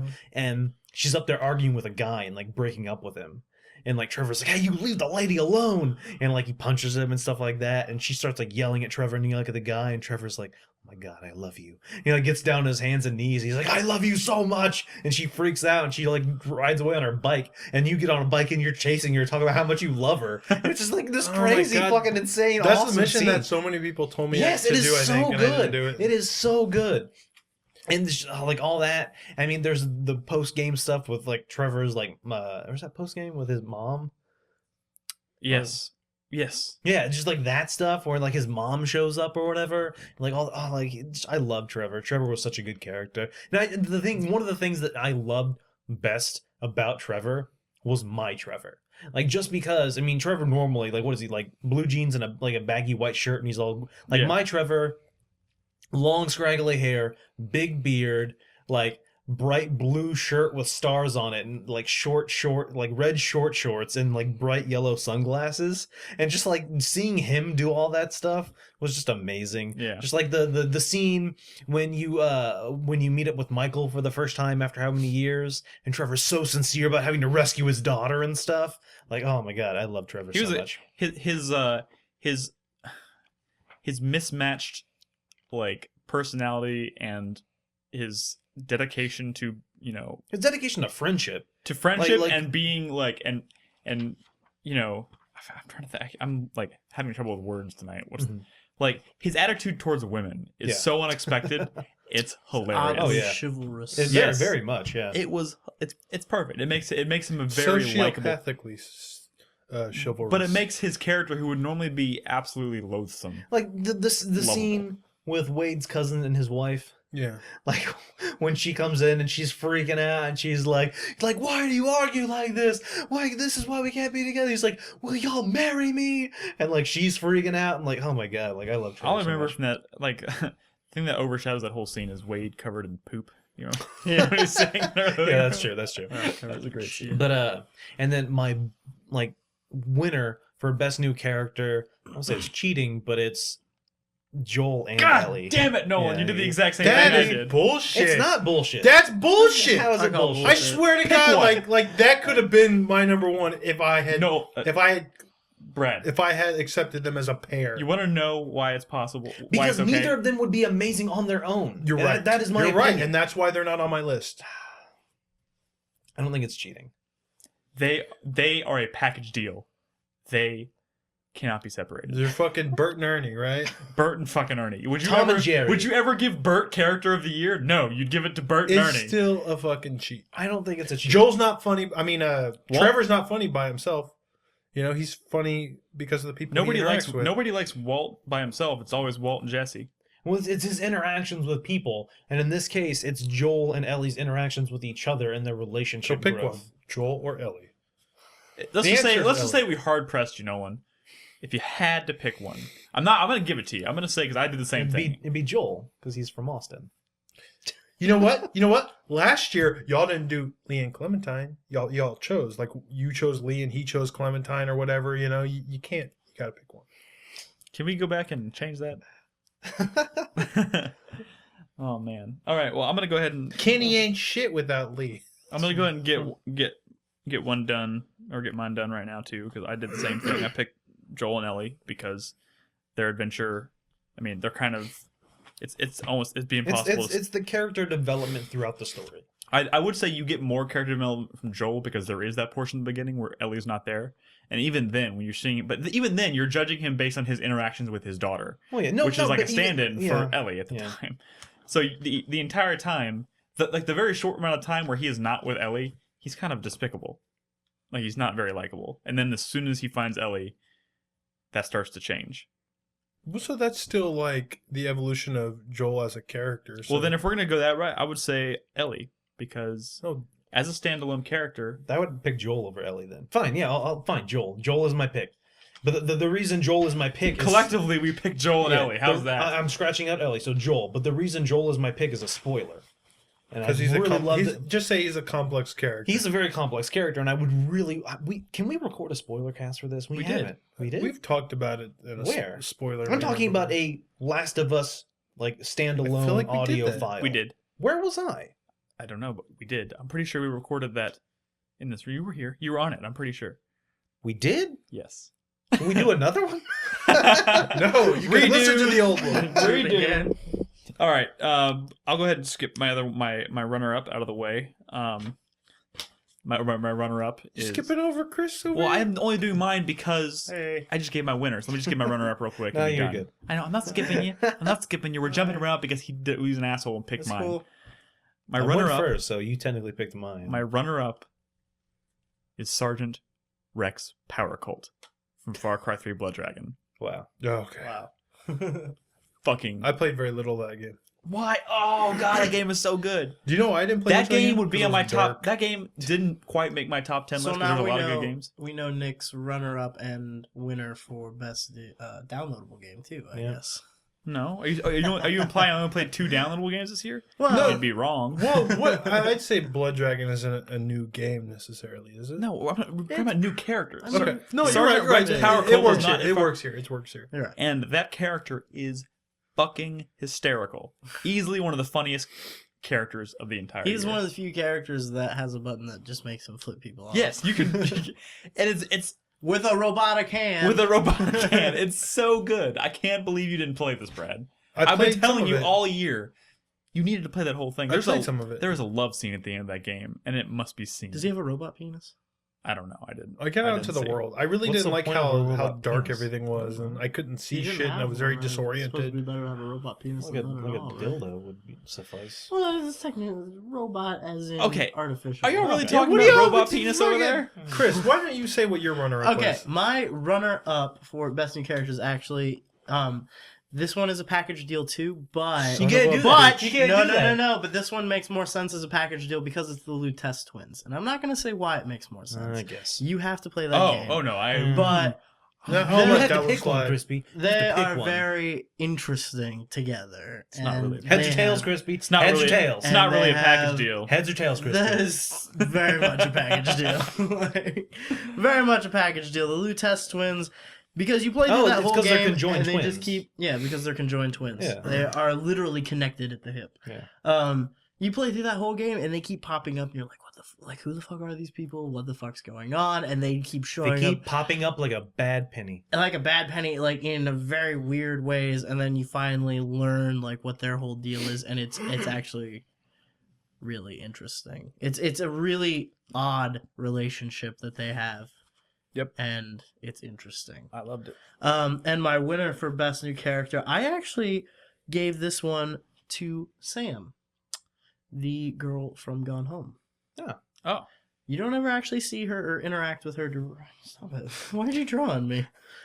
You don't. he's ever, flirting with you. You don't ever really see her, but for like one picture, I think, and you don't ever interact with her directly, but you're kind of like following her story through the game, and I feel like she was obviously just like one of the most human characters to come out this year, and the actress that portrayed her, like in the audio files and everything, did just a fucking superb job. And there's something about the fact that you're like kind of reading all these parts of her life that she never intended anyone to see. Right. That makes it kind of like creepily voyeuristic, but you feel like It you know is, so much but- about her. It's all I don't want to But really. it's that level. It's that level of emotional investment. Like the way that her story is basically written, the way it's delivered, the way it was acted, is what gets you so emotionally invested in wanting to find. I started playing that game, and it was purely just kind of like an investigative thing at first, and I was like, oh, where's the next clue? But then when you start getting into like her situation and what her life has been over the last like 2 years Mhm. or something, you're just like, what happened to Sam? What you just want to know what was going on with her because you actually become really invested in her story. Cool. And As long as we're doing ensemble picks, why not just pick the whole family from Gone Home, the whole wonderful 101, and just the entire crew Hey, from there's only Saints Row 100 4? of them. Unless you're picking yourself. Me too, yeah. And then Keith the whole David. ensemble. Honestly, if we had a best ensemble category, I'd probably give it to the crew from Saints Row 4. That'd be Just that's- because they're that's so a rad. I mean, fantastic. they've all had sex with each other. I have real honorable mentions. many times. Just real quick, I have Trevor as an honorable mention. I love that dude. He's the best part of that game. Georgie from Papers, Please. Georgie, damn Georgie from Papers, Please is great. He's one of my honorable Also, mentions as well. so close to being on my list, the dwarf from Dragon's Crown. He's so fucking badass. Like mechanics, on a mechanics level, he fights by picking shit up and throwing it, man. It's so fucking badass. You pick a dude up and throw him at the wall. You fucking pick another dude up, throw him at that guy, and you go up in the air and you fucking body slam him. All he does is throw shit, and it's so fucking manly and badass. And like, because his ability revolves around throwing shit, every boss fight, like every other character is equipped to fight bosses except the dwarf. So in every boss fight, there's just a big boulder. There's just a big boulder in the boss room because This is what are for you gonna dwarf. do? You're gonna pick up a fucking boulder and keep throwing it at the boss, and it's bouncing up the boss, and you're jumping up in the air and catching it, and you're throwing it back at him, and it just all the boss fights become boulder tossing fights. Okay. He's rad. I have honorable mentions. Edward Kenway for being an actual interesting new character in the Assassin's Creed That's series. true. He's also an honorable mention for me. And Prince Vorkin, because he kind of represents that like Green Ranger type character that's like the first time you meet him you fucking hate him, and he's just like your evil doppelganger. He's just a wonderful one-on-one. But he You hate becomes him when you a fight him because he's such a fucking he asshole. is such an asshole, but he becomes a deeper, more interesting character, especially when you learn his backstory. And yes, that's Wonderful 101. Cool. Let me go ahead and just enrage everybody. New Dante. Loved it. That's not a new character. Moving on. Yes, it is. No, it's Yes, it is. Everyone's because the new one treating it isn't that Devil way. May Cry. Is that why? Everyone's treating it that way, so can I. No, the new Dante is he's pretty cool. I loved his attitude. Great character. Yeah, he's a bit of a punk. Yeah, that's what's great about him. Dante was always kind of a punk. What the fuck are you talking about? Okay, moving on. Best debut, which is our kind of a way of saying best new IP, which for those of you who don't know, intellectual property. Brand new game, never seen before. Exactly. There you go. Yeah. Brad, go. Brad, go. I put my own like little personal stipulations on this because it's a game that came out that I think was like, oh my god, this is a great new thing. I would love to kind of see more of this game, of this universe. Like this is a Anarchy great Reigns. start to something big. You know what I mean? Mhm. And that's why it doesn't apply to games like say like Journey from last year. You know what I mean? Like that's a cool game and it's new, but it's not like it. Like I said, these are my own personal restrictions for how I kind of narrow it down. Mm-hmm. I'm gonna say my runner up is Rogue Legacy. Okay. Because I think like that was a really great formula. You know, that of you constantly get all these new classes and these new attributes that you can play the game with, and I feel like that's a great template for just doing more. Yeah. You know, like more locations. I want to see a sequel with all these new classes and all these new weird attributes and new locations and stuff. I think it's the start of like something really great. But my winner for best debut is State of Decay, because I think they do something like that. It's the start of something really great. So I'll say State of Decay is actually my runner-up. Okay, it's the start of something really great where it's like very ambitious and they have all these systems together and they're creating an open world zombie game that relies on managing people and your compound and resources and I feel like they're so close to like greatness that and that's kind of the way I approach these games, that if they get another shot, I think it could be something really magical. I think they can. I mean, this game was huge on its own, but I mean, it was so buggy, and it did leave you wanting. But I think given a bigger budget and a little more time, they could have made something that was phenomenal. Like I want to see another go from those guys. Oh, definitely. I would love to see another zombie survival game from them. It doesn't even have to be a zombie survival, just like some sort of game with similar mechanics. I mean, like you were saying, managing your compound. I mean, it came to the point for me where it's like you have that first compound that's in the church. You have one car parking spot. You don't have a lot of resources. You don't have a lot of space for building extra things. And it's just when do I start venturing off to find a new place? Yeah. Because have you played State of Decay? Only very slightly. So I mean, I don't think you got there to where it's you can spend 15 hours just exploring that little town right there. Right. But it's like every day you venture out a little farther. Right. And you find something new. And something takes you out a little farther, but you're like, but I can't go out too far. I gotta get these supplies back. I gotta make sure I have enough for my people to survive. And then it just becomes this whole balance of when do I move to a new base? Because once I move there, I'm gonna need more supplies to keep things going. It's gonna take a huge number of supplies to actually move there, and it just becomes this balance. And you finally move to the new place, and now you've opened up this whole new area to explore. And it's just, I love that game. I mean, it's funny though, because you would watch Brad play the game, and he would just demolish cars left and right. Okay. And my compound had all these lined up cars, like perfectly lined up. Like I would back the trucks in, and like they were fucking good to go. If we needed to get the fuck out, we were good to go. And it's just funny just how opposite me and Brad played the game. But yeah, that was my runner up, and my winner for best new IP is The Last of Us.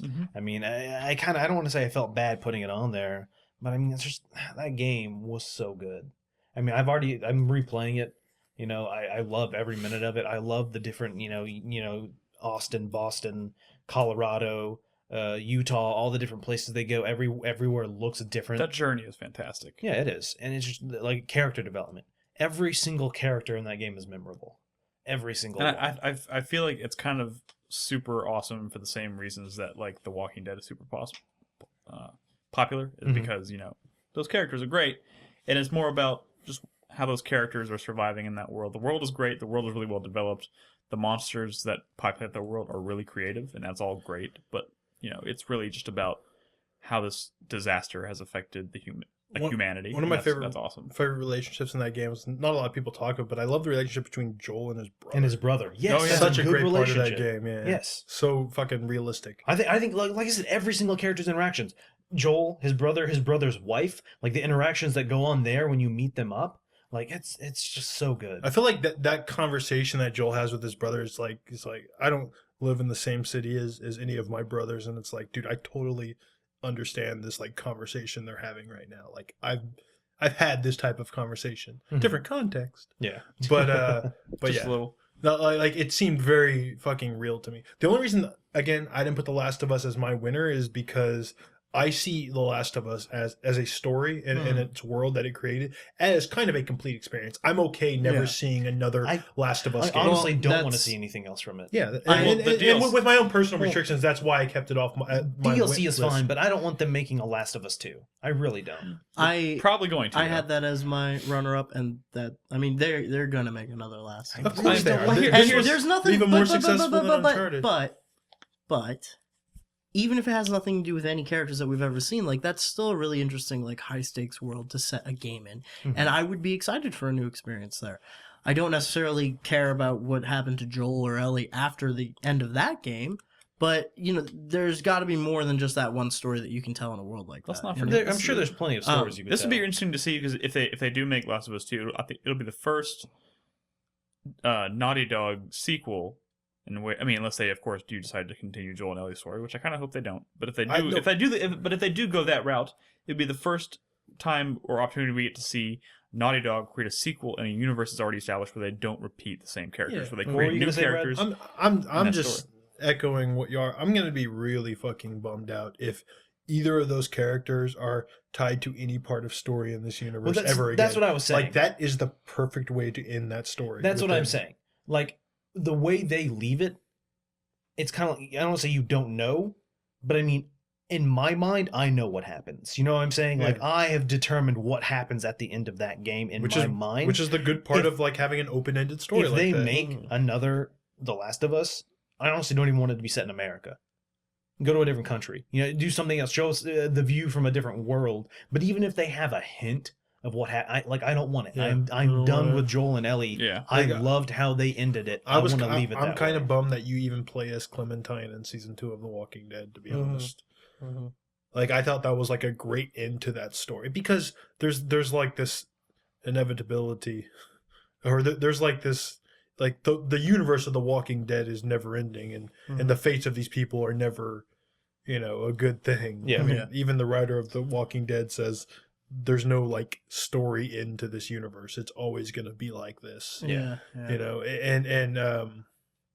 And yeah. So like I kind of feel that way about The Last of Us, and So yeah, I understand why you didn't put on that. That's fine. And You're my winner is Don't Starve, just because I want to see a sequel, because this is the kind of game that has a really tight set of mechanics. It has a really tight set of for a game that's built around crafting, that those elements that you can build are balanced really well. And this is the sort of game that if they come out with a sequel that even has just like a few new different structures or or equipment that you can build, that could completely change the experience. Like that could completely change the game and take it in a new direction unlike anything else that this current iteration has to offer, which is kind of exciting if they do it well enough. So I would like to see that. Cool, fair enough. So my winner, I'm gonna say, is The Last of Us, because and this is actually a really hard category for me because honestly, about 90% of what I played this year were sequels. Mhm. And some of them Yeah. even kind of blurred the line between whether it's a new IP or a sequel, because, there's DMC, there's Tomb Raider, which I think in a lot of ways felt like a new IP, Or Metal Gear Rising. or Metal Gear Rising. There's a lot of blurred lines. Anarchy Reigns, kind of a sequel to Mad World. If I was gonna pick a runner up though, and this is also a really hard choice for me because I don't know if I necessarily want to see more from this universe, but I feel like it had a really strong debut out of the gate, and I had a fantastic time with it. And that's Outlast. Mhm. Like as a horror game, one of the most engaging horror games and Yeah. most fun I've had with a horror game, I think ever, just because it controls so beautifully. Like that game controls like a dream. Like it was so. I'm used to playing horror games and them being scary because I can't control my character well enough to get out of any situation. Yeah. And it had some of the things that I love about Amnesia, like the slower pace and the snooping or like sneaking around and hiding in the shadows, that kind of stuff, which I love. But at the same time, it had those really fast paced moments. And honestly, even if you go back and look at the clips from me playing that, where they people splice together all the highlights from that playthrough, because I did it all in one sitting. Like some of my favorite moments of the year are just from playing this game, like being chased around that hospital level in the asylum by that crazy doctor dude, and then accidentally falling on his head when I came out of a vent. Like that was amazing. Like that, so good. And I don't necessarily want a sequel. There is DLC coming out for it, and I'm gonna play the hell out of that. But I don't know. It's not. I mean, it takes place in an asylum. It's kind of isolated, so I don't really know if there would even be room for a sequel per se. But still a really, really strong debut in my opinion. Yeah. Okay, so Honorable mentions. Let's with honorable mentions. Let's just say the name of them, kind of. Yeah. Maybe Okay. a few I'm words. we are with going that. long. I'll just say my honorable mention is The Wonderful 101. Kind of, I was I not wouldn't expect to ever see a sequel to that. exactly. I'm super bummed about that. And I also have The Last of Us. Yeah. I also put I put Remember Me just because I thought it was a really cool idea, but it did not carry through with its execution really. That's one of those games that's hard to remember. The universe- Ironically, Yeah, that's what I say. It's very hard to The remember. universe was cool. Yeah, like, universe is very I cool. know what you're saying. Just it just kind of fell apart with its execution. I also wanted to put Guacamelee, but that's honestly another game where I'm kind of satisfied with, playing it once, and Mhm. I don't necessarily think there's much room for expansion. I don't think there we. is, I don't. but- yeah, I'll take a seat. I mean, I guess that's personal preference of how you look at this category. But I don't think necessarily replayability of the universe is necessary in the best new IP. Just because it's only going to happen once doesn't mean it's not a great new thing. But there's also games you can look at and you can be like, that was a new game and a new IP, technically speaking, but it's on it. You can look at it and be like, that was Something obviously we've meant. seen before, yeah, but yeah. it can also be something that's very obviously meant to be kind of a standalone experience. The only reason I give it this stipulation is because if not, then the category is literally look at our top 10 lists and pick the top one that isn't a sequel. Yeah, that's true. Yeah. I mean, so I like to kind of throw a wrench into it a little bit. You know what I mean? I mean, Gotcha. for me, honorable mentions for best new, best debut, new IP, whatever. Battle Block Theater. Oh yeah, I think that was it. The Swapper. Yeah. shit. I mean, That was good. Steam World Dig. Yeah. Papers, Please. I mean, there's plenty of new IPs this year that it's just it's so difficult for me to choose one. Mhm. Honorable mentions, Crispy. Yeah, I mean, you guys kind of covered them. Monaco. Best news story. Let's keep it rolling. Best news or best story. Best story. Best storytelling or best news story. storytelling, sure. My runner-up is Puppeteer. Not Hey, only- that's my runner-up too. Really? That's Puppeteer. Did you play more of that game? I played a lot of it. I didn't finish it, unfortunately. Oh, God, man, you need to finish I'm that going game. to finish it. It's Okay. on my list. Dude, I fucking love the Puppeteer. Again, I made that comparison to Psychonauts. It's the writing, it's the acting, it's so fucking funny. This is one of the best written and best acted games of the entire year. It's the aesthetic, it's the set, the way the audience like interacts with what's happening. Like the villain says something like, "Oh, he does something horrible," and the audience like they gasp, or when you do something even mechanically also like good in the game, like sometimes the audience will cheer like yeah, or they'll cheer along with like the heroes, and again, it's such a immersive experience that I made a comparison to of like when you go see a play. Does anybody here really like plays? Like the feeling of when you come out of like a really good play, it's just like a feeling you get that's kind of different, than just watching a movie or something. It's like, man, I was in this fucking world for a little while. Yeah. And you want to go up and like shake the hands of the fucking actors. You know what I mean? You do. You get a more potent sense of that like group think that makes Yeah. theater really cool. And part of that is, sometimes you go see the play where, they kind of break that fourth wall a little bit, and that experience is so memorable. And that's what I really liked about the way that, the story is told in Puppeteer. It's very visual, but it's also, the story itself is very Miyazaki meets Disney meets like Tim Burton. Yeah. Like, it's just the best of all of those. And I like it. My winner is Gone Home. That was my runner-up. Yeah. I really, really like the story in Gone Home. Like the whole story of, the story arc of Sam is like a great, real identifiable storyline that, if that I could just think back to when I was in high school, and no, I was not a lesbian, but I can identify with, that kind of like, kind of feeling like an outcast in that situation. I was definitely kind of not part of any sort of clique when I was in high school, and I was definitely spending a lot of my time kind of like finding out who the fuck I was, that kind of thing.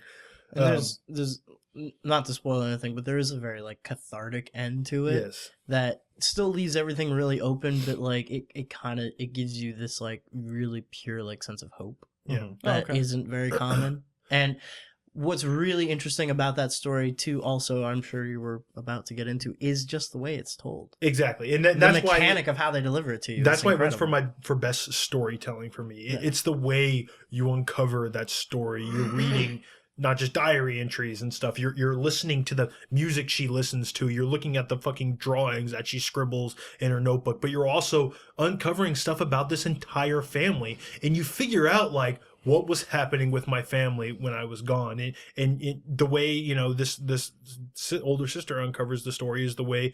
It's very organic, the way you're just picking up things. You're like, oh, I guess that happened. It's organic, but it's also super gamey in the sense that, like, oh, this door's locked for now. Yeah, I know. You're right, but it's the fact that every single thing in that environment is interactive. Yeah, and you play something like L.A. Noire, and there's 3 things that are interactive. And it's the 3 fucking things that you need to solve this goddamn case. It feels so staged. Yeah, but this you're is gonna run into that though, because any story that has any sort of actual arc to it whatsoever has to have some sort of like has to have some sort of like floating chapters, where like you think of the different sections of the house as almost like chapters in the story, because there is a very definite path that you take where it's like, oh, this is the first time that Sam met I remember the first time you find a picture of the girl that she's talking about the whole time, and it's got like the last name that's different than like your family's last name. You're like, who the fuck is this? And she's got like purple hair and shit. And then you find out all about her later, and you go back to that cabinet that has the picture in there, and you look at it and you're like, oh my god, that's her. Like, and why it works is because you're putting the shit together yourself. Right. The story is not being told to you. It's not being shoved down your throat. It's not like even in other games where maybe you do a little digging, but ultimately they're gonna, exposition is gonna shove it down your throat like this is what you were doing. Like, you can very easily miss stuff and not be able to put the story of certain family members together. But the fact, like, I feel like it's so earned, the story that you've uncovered yourself. It's the best fucking detective game that I've played, and it's not even really a detective game. You're just playing a concerned sibling. yes. Yeah. You know what I mean? Yes. And it works. And more games could work in this fucking template. Yes. And that was why it was the most interesting narrative experience I had this year. Cool. Nolan? So that was your runner-up. What was your... My runner-up was Puppeteer. And this, I talked about this with Burnett the other day, is I hate that The Last of Us is so fucking heavy on a lot of my categories and everything. And I feel like, I don't want to say I feel cheap, but I feel like it's... But they did a really good job. That's what I'm saying. I'm Like, a cop-out, but it's like this game resonated so much with me that I have to. Like, I have to get, like, the best storytelling for me was The Last of Us. I think The Last of Us, I mean, that's my winner too. I think The Last of Us is honestly one of the best told stories in gaming of the generation. No, yeah, I definitely... It's If not one of the best ever. games on the PS3 tops, yeah. I mean, there's not, I mean, you can go, we could talk about it at length, but I mean, Like I said, the simple I truth could of do it is, another podcast on it. yeah, the simple truth of it is that Naughty Dog knows what the fuck they're doing when it comes to storytelling. They fucking do it. And I do love the story of that game, and I love the characters, and I love their interactions, but it is a story that can be this great in another medium for me. And that's the only thing that kept it off my list here. And I do love the story. It is one of my favorites, but Yeah. yeah. You think the I story? mean, this would honestly be boring if we were all just Right. naming The Last of Us anyway. Yeah, so. yeah. Go ahead, Crispin. Okay, so yeah, Gone Home was my runner-up. My winner actually was Year Walk, and it's for a lot of the same reasons as Gone Home. However, Year Walk does something really cool that Gone Home doesn't do, in that it actually takes that story outside of the borders of the game to finish itself, basically. So like the story kind of keeps progressing after the credits roll, after you've done everything in the game, after you've beaten it, the story kind of carries on. You go, it kind of like steps out of its world. It steps out of the little, iOS game and kind of asserts itself into your world for a few minutes while you're like doing your own detective work. You're doing your own synthesis of information, and then you actually go back into the game, start a brand new game, and you now have more knowledge to do something different that gives you what would be more or less the quote-unquote true ending of the game. And that in and of itself, like that experience is so stimulating to me, beyond like just taking it beyond the confines of the game and actually like kind of putting it in your lap for a time, and then taking you back into the game. That is what was really, really cool. And I mean, I could just be crazy. I played this game on a fucking airplane. Like I tried. I couldn't hear shit. well, Headphones? Yes, I had headphones in cranked all the way Better up. headphones? I Get was some no, I in-ears, was in a buddy. plane, and I think I was too close to the engine or something because I couldn't know. hear. Were they buds? Yeah, the way You need to get some inner ear. yeah. That means the ones that the only that's- noise I could hear in the entire game was the puzzle where you get with the two owls and you hit the owls and they make notes. And I was like, "Ooh!" I was like, "I heard that! I heard it!" Yeah. Which sucks because that game has excellent sound design. It does, and I mean, I played it on. I didn't have any problems with the sound design. I could hear what was going on really well, but yeah, it's kind of taking that concept from. Real quick, I will say I played that on the airplane as well. Yeah. With Bernadette a little bit. Like I was the only one who had earbuds in, but that scene was when I found out it was a horror game. Oh yeah. I did not. Yeah. That kind of like I was kind of What expecting scene? something because it's like what happens when you Right, finish yeah. that puzzle. Oh, Yeah. Did you not finish it?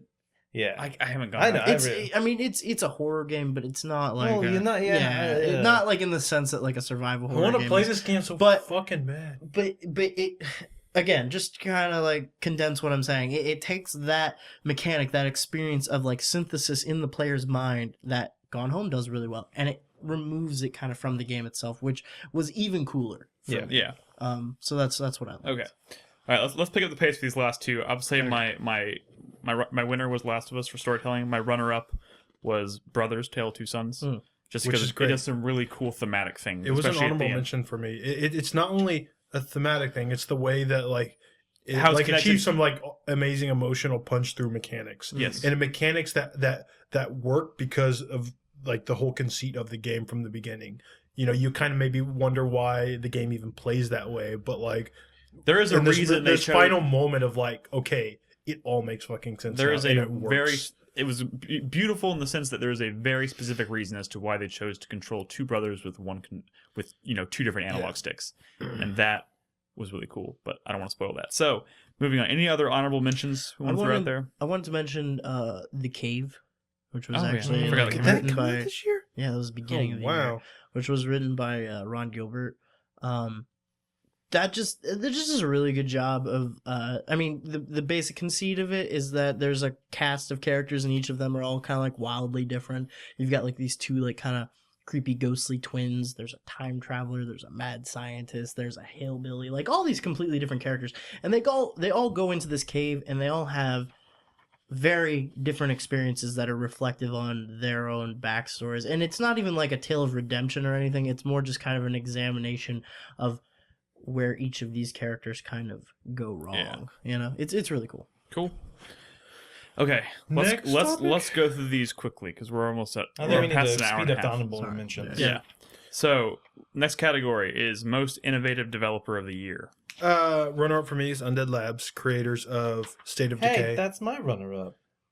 I think State of Decay, that was a super ambitious game. It was. And it was coming from a very small studio, and I was very skeptical of that that game when we first saw that game when at we first E3. heard the scale of the game, like I was worried that they weren't going to be able to pull it off. Like we met Undead Labs at like E3 or whatever, and they were pitching all this shit to us, and I was like, really, is the game really going to have all that stuff in it? Come on. But it did, and it was super impressive, I think you know, it was more it was ambitious on a level that even, you know, like AAA projects are probably too scared to even dabble in, you know. Yeah. My winner goes to Platinum Games, and the reason it goes to Platinum Games is because Platinum Games shipped 3 games this year, 3 impressive games, three like games that I really enjoyed. First being Anarchy Reigns at the very, very beginning of the year. Yep. Which was impressive because they took the online brawler character action game into the online space, to a multiplayer arena. Something that has been attempted in the past, but always kind of met with huge failure in terms of like it actually working, just latency issues.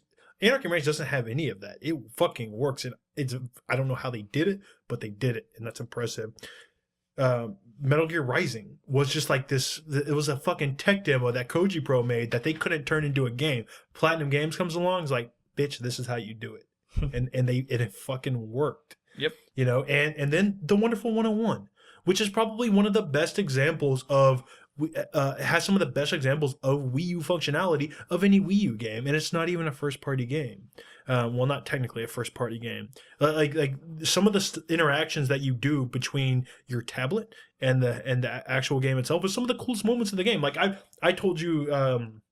You know, probably weeks ago on the podcast about how you're fighting in this big ship and you're actually controlling your dudes standing on these buttons, and they're actually moving on the screen, the television screen, the ship around, you know, this environment as it's flying and shooting at other ships, and you're jumping on the actual like shoot button inside the ship, which is on the screen. So you're trying to like pay attention to both fronts, and then you start fighting enemies inside the ship, and you're actually pressing buttons, and your ship's going all crazy. Like that's a super clever way of you know, doing the 2-screen thing, or when you're actually controlling you're in a tank that is on the field on the screen of the television, but you're actually controlling the turret with the pad.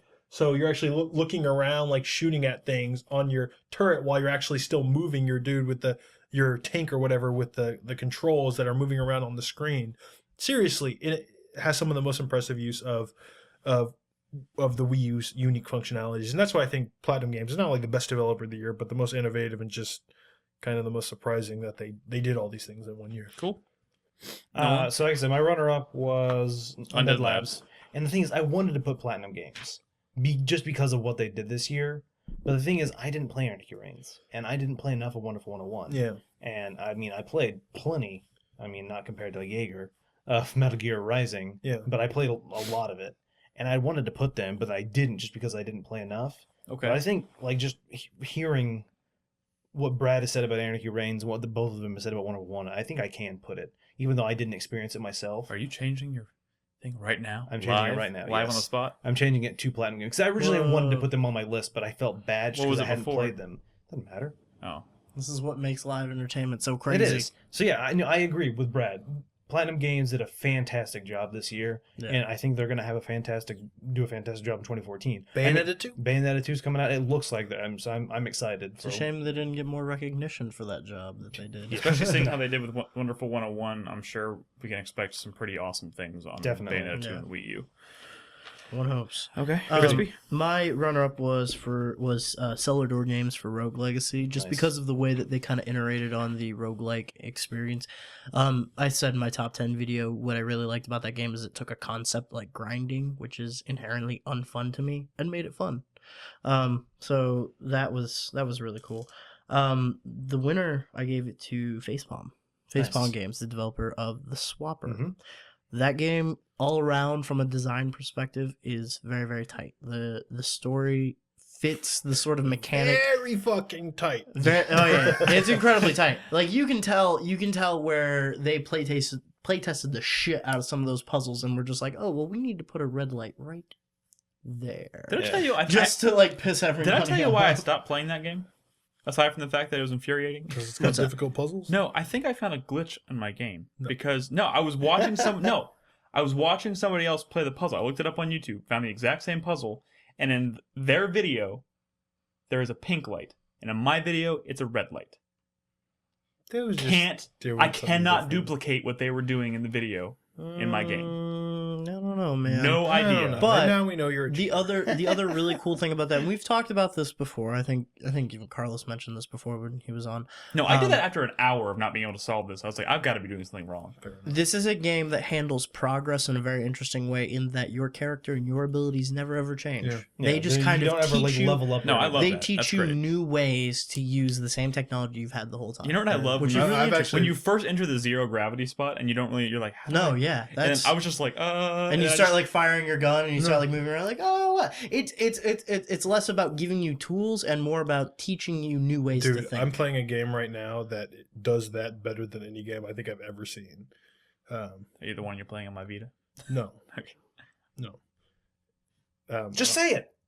Well, no, I'll bring it up later. Okay, then bring it up later. Go ahead. okay. All right. My runner-up is actually going to be Ubisoft, just because the 3 games from them that I played. I think I only played 3 games. Maybe I played more. The 3 games from them that I did play this year were all, in my opinion, like improvements and probably some of the best in the respective series. Assassin's Creed 4 obviously was innovative for obvious reasons. I didn't think you could do that in a video game, and fuck it, they just said, well, yeah, we can do it, and they did it. Well, I think one of the things about that is how much we doubted them. Yes. Yeah. Yes. Brad, We do you really- remember calling them bullshit on going straight from island to boat to island to boat? Yeah. You did not believe that for a second. Yeah. Well, It was right. in all fairness, he had right. Oh, no, I Yeah. agree. I'm not saying he had a. I didn't. I had This so is- little faith in them This going is- into it. Yeah, this is a triumph for them personally. Just No, kind of. I agree. Like they Yeah. definitely pulled it off. Also, Splinter Cell Blacklist, in my opinion, is a Yes. culmination of the best parts of everything in that franchise, and is honestly, I said this in my top 10 video, that Splinter Cell Blacklist is my favorite espionage game of the generation outside of Metal Gear. It's fantastic. And Far Cry 3 Blood Dragon was just innovative for a lot of other reasons, just because it's so quirky and out of, like, they announced it. I think they announced it on, was it April Fool's Day or something? They made the announcement on a day where people were like, To be fair, though, that's pretty broad. I mean, that's publisher, you know. okay, fine. Well, I mean, but they're all under the. I mean, they go through the same approval process. I Yeah. mean, it's a collective decision by Ubisoft to put these games out, and Okay. it's a team. Because it's a I team would of say people. Nintendo if we were doing publisher. Okay, well, maybe that's also part of the reason why I made it my runner-up and not my winner. Fair enough. My winner is actually going to be Starbreeze, because I love that studio. Starbreeze. They do great games, and then they put up Brothers, which is a small little 3-hour experience with a really unique control scheme that makes perfect, like we said before, makes perfect sense once you've completed the experience, and it's really quite unlike anything I ever played. And the puzzles in that game are so good. Like, they're not anything crazy. They're you can look at them and you can kind of figure out what you're supposed to do pretty quickly, but trying to do them and trying to get your brain to wrap around how to accomplish them with the control scheme is super satisfying, and I had a blast with it. Real quick, next topic Mhm. is best soundtrack of the year. We all have to sing a little bit of our favorite soundtrack. What? No. I'm prepared. I'm just going to go I'm ahead and list off a few of my favorite, and then I'll tell you my winner. Zelda, Rogue Legacy, and Guacamelee all have amazing fucking tunes. My winner goes to Anarchy Reigns, because that soundtrack, it's weird hip-hop soundtrack, but there's some songs in there that are so catchy and get my blood pumping so much that you just want to kick the shit out of something, man. I can't explain it. But man, when your song starts playing in a match, it's just fucking rad. I've never heard a song from that No, game. well, I know. because you've never played the fucking game. But that's the thing. I mean, it's used in really cool ways, like when you're fucking Leo and you fight Max for the first time, and Test of Me starts playing. It's just fucking cool. It's just a cool ass soundtrack. Yeah. Yeah. Cool. Nolan. My runner-up. I mean, I guess honorable mention real quick. Zelda. I mean, fantastic music, throwback, great, redoing of the reimaginations of the original soundtracks. But my runner-up is Rogue Legacy. I mean, just every single song on that track. I can't even. I wish I could go back and look at my YouTube history and see how many times I played through. I love finding the jukebox room. Yeah, the when you just jukebox. like start putting on whatever track Dude, you want. have you played it post patch? No. It'll Keep the song. keep the song for that Oh, area yeah. now. Yeah, that's Oh, good. Yeah. Dude, I could sing like half those songs. I fucking love that Yeah. soundtrack. No, it's so a great good. that's why it was my runner up. It's a great fucking and soundtrack. then my winner is The Last of Us. I mean, once again, that's another one where I've listened to that soundtrack. Dude, that main theme is so good. So yeah, it's every single song on that is phenomenal. I will listen to the YouTube video over and of like the entire soundtrack over and over. I'll go ahead and say that's my winner as well. That soundtrack is dude. That composer amazing. Did the music for Deadwood. Gustavo Deadwood, Santaolalla. Yeah. Have you seen like the little mini documentary with him? No. They did one with him talking about like them coming to him and asking him to make the music and stuff. Watch it. It's pretty short, but it's really good. The soundtrack's fantastic. I'll say my runner-up is Guacamelee. That's good. That's good. It's like, yeah, it's fucking good. Dude. Oh my god, it's so. That is a must own for anybody who likes to collect game music. So good. And The Last of Us. So. My runner-up was for Wonderful 101 just for the fucking main theme. There's a part like in every boss battle where like Wonder Red like starts pushing the tide back to where they're gonna win, and they start playing the fucking Wonderful 101 theme, and they're like, they can do it, they can do it, they can do most anything, and he like turns into a giant fucking fist and punches somebody, and it's just great. Like it is the wonderful cherry on the entire Sunday that is that game. I'm gonna say I don't like leaving. Was that your winner? No, that was his my runner-up. That was my runner-up. And your winner. My winner is Battle Block Theater. Nice. That was a really quirky, like really kind of weird soundtrack. Like cats feature pretty prominently in the game. There's like one track I can think of in particular. It's like, nah, see? And it's like, meow, meow, meow, meow, meow. Like, and it's just fucking great. Like, you're playing this obnoxious fucking obstacle course platformer game, and they're just playing this like fucking weird music the whole time. Like, it's so good. It is really good. I there's so many good soundtracks this year that I hate for BioShock Infinite to go unsaid. Oh, God, good music. You know, there's some great use of licensed music in that game as well. Particular, you want to know what I've noticed? Scene. What's that? I own the BioShock soundtrack, and I have in my iTunes, and I cycle through them. When songs from BioShock Infinite soundtrack come on, I change them. I don't like them. I don't like listening to them on their own. But when they're playing in the context of the game itself, they're perfect. Dude, I fucking love with the exception of the original stuff, and obviously Circle the Unbroken. Obviously, the Circle Be Unbroken is fantastic. But I mean that's use of licensed music. But the recording of it for this game is spectacular. But good. Just the other music that comes on just doesn't do it for me. I can't.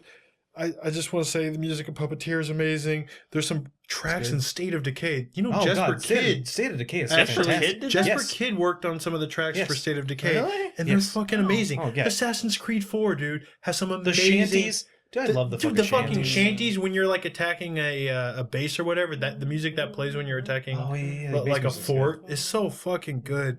Oh, there's so many good soundtracks this year. Rayman Legends and their unique like song levels and stuff. There's all that so much good stuff. Oh yeah. I just want to mention them all. Okay. So that does it for the first segment of the show. Holy shit! Oh, we're stopping there. Yeah. So we're gonna take a break, guys. The next segment will go quick. We'll move quicker through the next segment. We have a few more games or categories to go through. When we come back, we'll also at the end of the show we'll also give away some codes to people who participated in our Game of the Year survey. So thank you everybody for doing that. But in the meantime, don't go anywhere. We're gonna take a quick break, and we'll see you on the other side.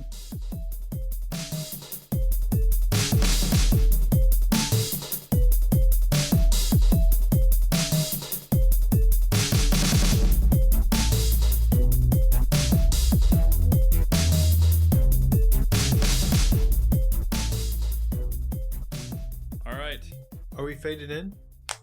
Faded in? Sorry, there's a leak in here. I'm sorry. Faded in? I don't know. It was probably just a jarring return to audio. I'm sorry. There's no fading. We can't afford fading. Hey guys, welcome back. There's a big clash of drums and cymbals. Best downloadable game! We're starting the segment with the best downloadable So I wanted game. to make a caveat here. Most games I bought were I spoke downloadable. to Nick yesterday about this, and I concurred. that next year we should remove this Yeah. category for the main. If you want me to read, these are just the games I played that were downloadable: Legend of Dungeons, State of Decay, Battle Block, wait. The Swapper, Rogue Legacy, Phoenix Wright, Dual Destiny, Steam World, Dig, Papers, Please, Dive Kick, Guacamelee, Evo Land, Monaco, Bit Trip Runner 2, Plants vs Zombies 2, Year Walk, Brothers. Brothers and Gone Home I didn't play, but still, I'm saying that whole list, and that's only just some of the games that came out this year. I think the fact that the medium is moving so heavily towards down, and those are only downloadable. You can't get a disc of any of those. Yes. That's what I'm saying. I think I'm not saying we can have this on here for now. I'm just saying next year we should. Downloadable games should not be separated in any way from full. No, list. this I'm is not probably go- the last year this will be the case. I'm not really even going to say much here with this because, again, this. Let's talk about the category instead of doing it. No, just go. no, that's the thing. I mean, this topic is just my favorite games from my top 10 list that were downloadable. That's Yeah. same here. So, Exactly. so I'm going to go, I'll just say honorable mention is Gone Home. My runner-up is Rogue Legacy. And my winner is Guacamelee. I will say, I don't think we've talked much about Guacamelee.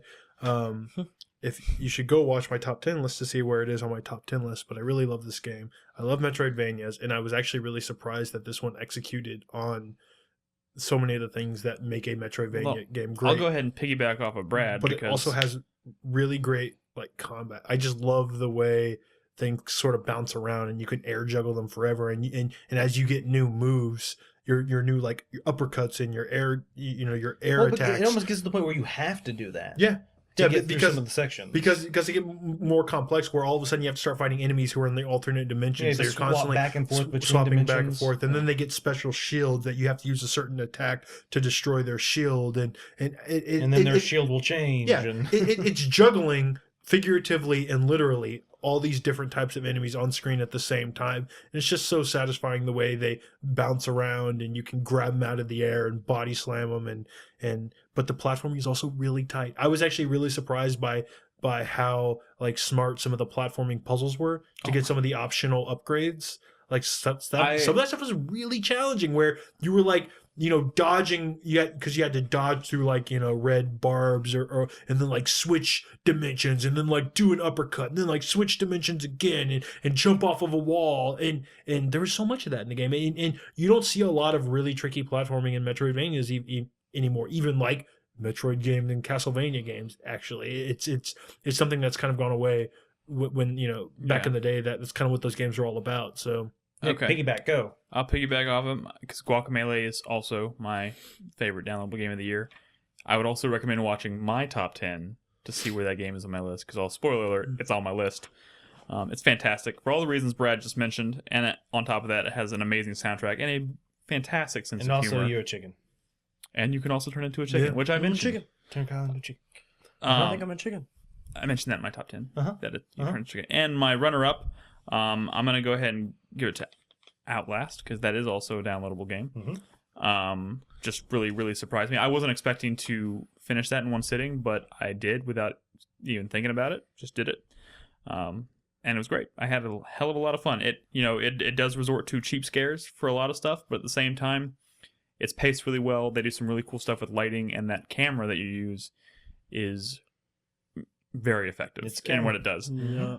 no, So honorable mention real quick: Legend of Dungeon and State of Decay. Honorable mentions. My runner-up is Rogue Legacy, and my number one downloadable game for this year is Papers, Please. Mm. Papers, Please. That game was fantastic. I loved it. Papers, so Please. much fun. Awesome.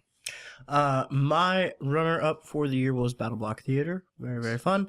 My winner was The Swapper, which is also on my top 10 list, so go check out my top 10 list before you check out anybody else. What can you take away from this And- category? Watch everybody but Nolan's top 10 list. Yeah. 'Cause he didn't And, plug uh, this. Everyone's already watched mine. My honorable mention is for Magic the Gathering Duels of the Planeswalkers nice. 2014 for the addition of Sealed Play, which is really, in retrospect, a bit of a You play no-brainer. with seals? Yeah, you play with seals. Wait, is that your winner? No, No, that it's was an an honorable honorable mention. mention. Sorry. Which is something that should have been there before, but it wasn't. Now it is. All right.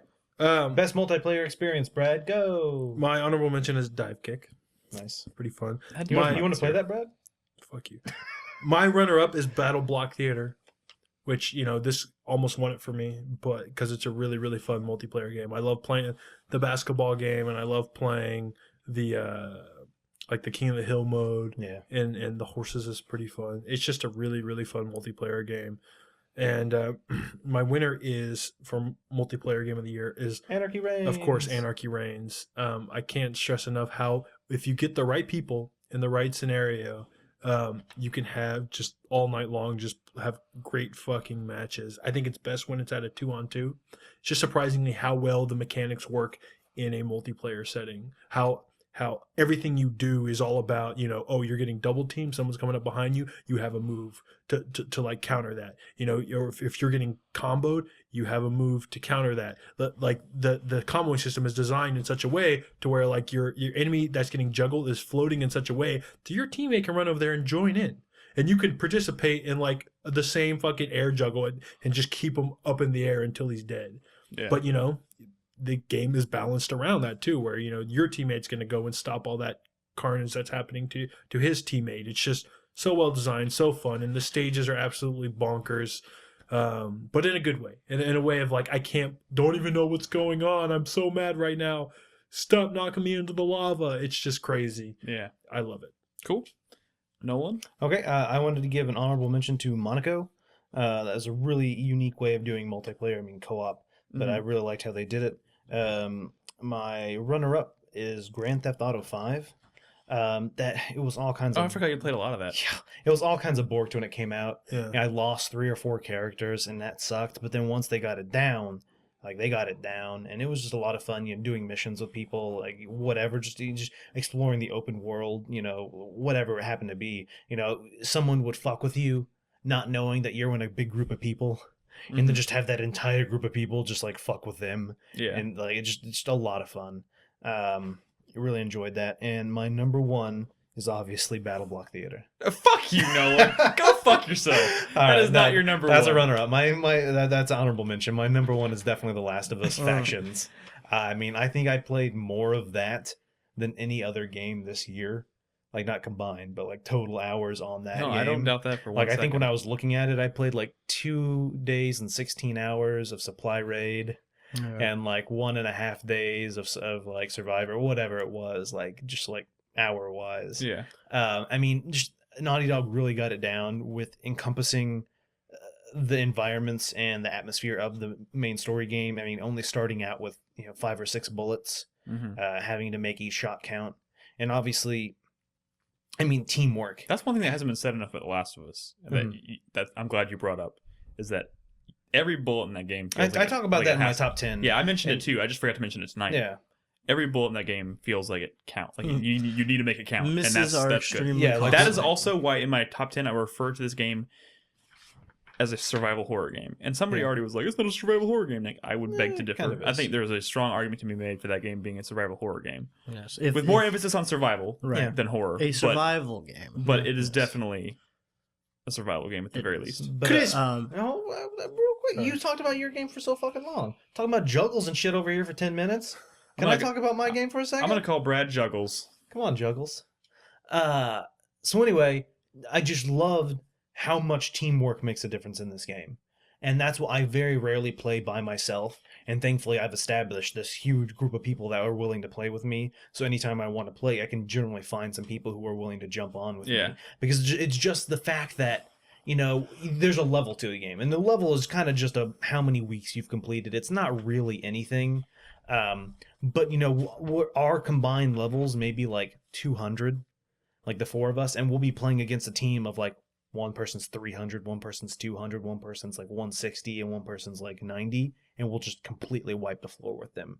Mainly because of the fact that they aren't communicating with each other. They don't have mics, or they, only one person on the team has a mic. It's incredible. Like there is a flaw in the matchmaking where sometimes one person will get kicked off your team and thrown on the other team.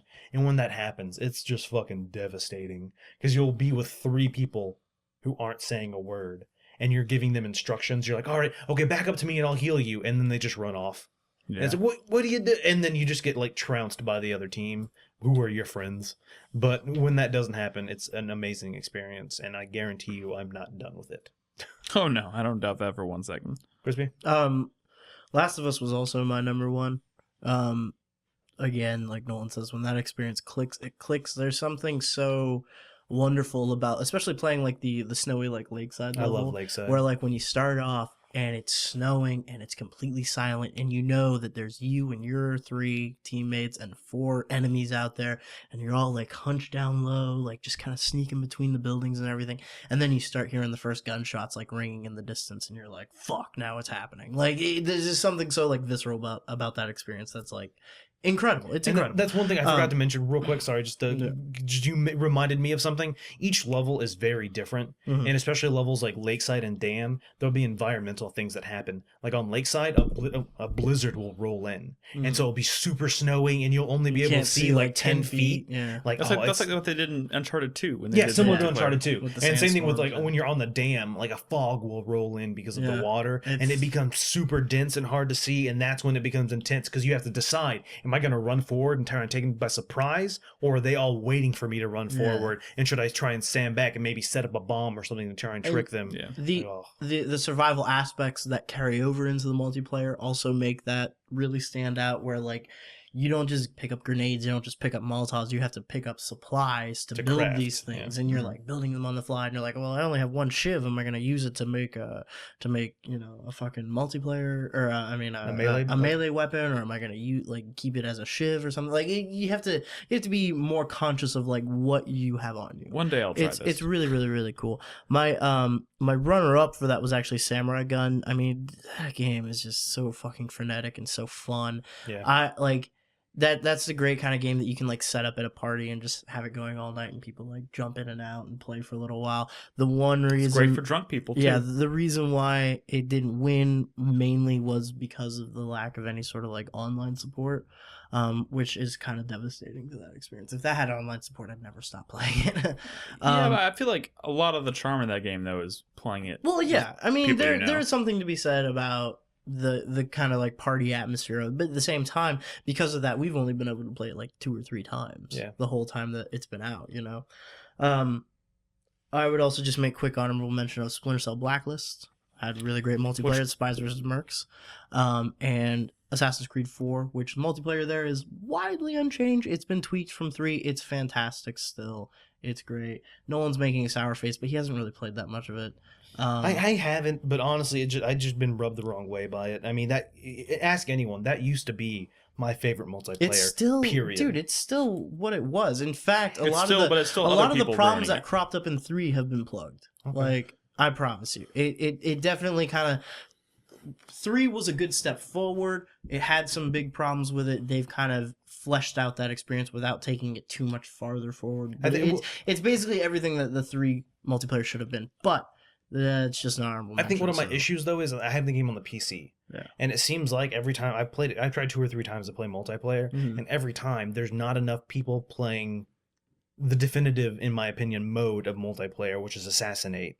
Which is the mode where you aren't given a target, but you choose your target. But this is a complaint we've been I know. voicing Similar for a long similar time. to Spy Party, you choose them based on their actions and if they're acting human or not, and that's why I love it. And unfortunately, every time I play it, they're playing Deathmatch and Wanted, which are, in my opinion, dumb modes. Yeah. So Wanted, don't say Wanted is dumb, because you didn't always think in that. my opinion. But you didn't always think that. I agree. I didn't always think that. It's not. Hey, we got to move on. This is an honorable mention. And I can say what I want because it's my opinion. All right. Our opinions differ in that situation. Splinter Cell's a great honorable mention. But yeah, Splinter Cell. What's up, Nick? Your list. Honorable mention: Splinter Cell Blacklist. I didn't play much. Okay, caveat for mine: I don't play a lot of multiplayer ever, and honestly, I'm kind of bummed that I didn't get to play. I decided not to play Battlefield 4 until they fixed it. I've owned that game since the day I got my PS4. Haven't touched it because it's still borked. Apparently, that would probably be on my list if that was done.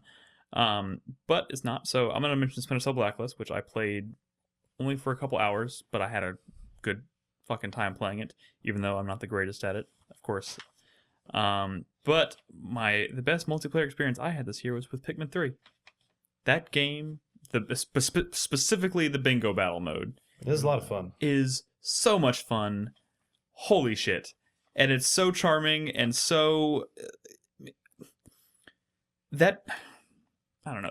The game is just so fucking charming. I've said that plenty of times about the single player, and I just never expected rolling like a bingo mode into this Well, kind of I- game would really. Aside from the bingo battle, I still like the cooperative. Yeah, co-op is great. modes. I just didn't play. I played a fraction of that compared to how much Mhm. bingo battle I played. That's true. And I don't know. Even when we were just like popping it back in to record footage for that top 5 video we did, like I was instantly reminded, like, God, this game is good. Yeah. Like if I don't get into a lot of multiplayer games, but if I did, I would probably end up playing more Pikmin 3 this year than any other multiplayer game out there. But like I said, I didn't play a whole lot of multiplayer games. In fact, I think I only played about 3 multiplayer games all year, and I collectively played maybe about 10 to 15 hours of multiplayer. You know what's So- pretty good multiplayer?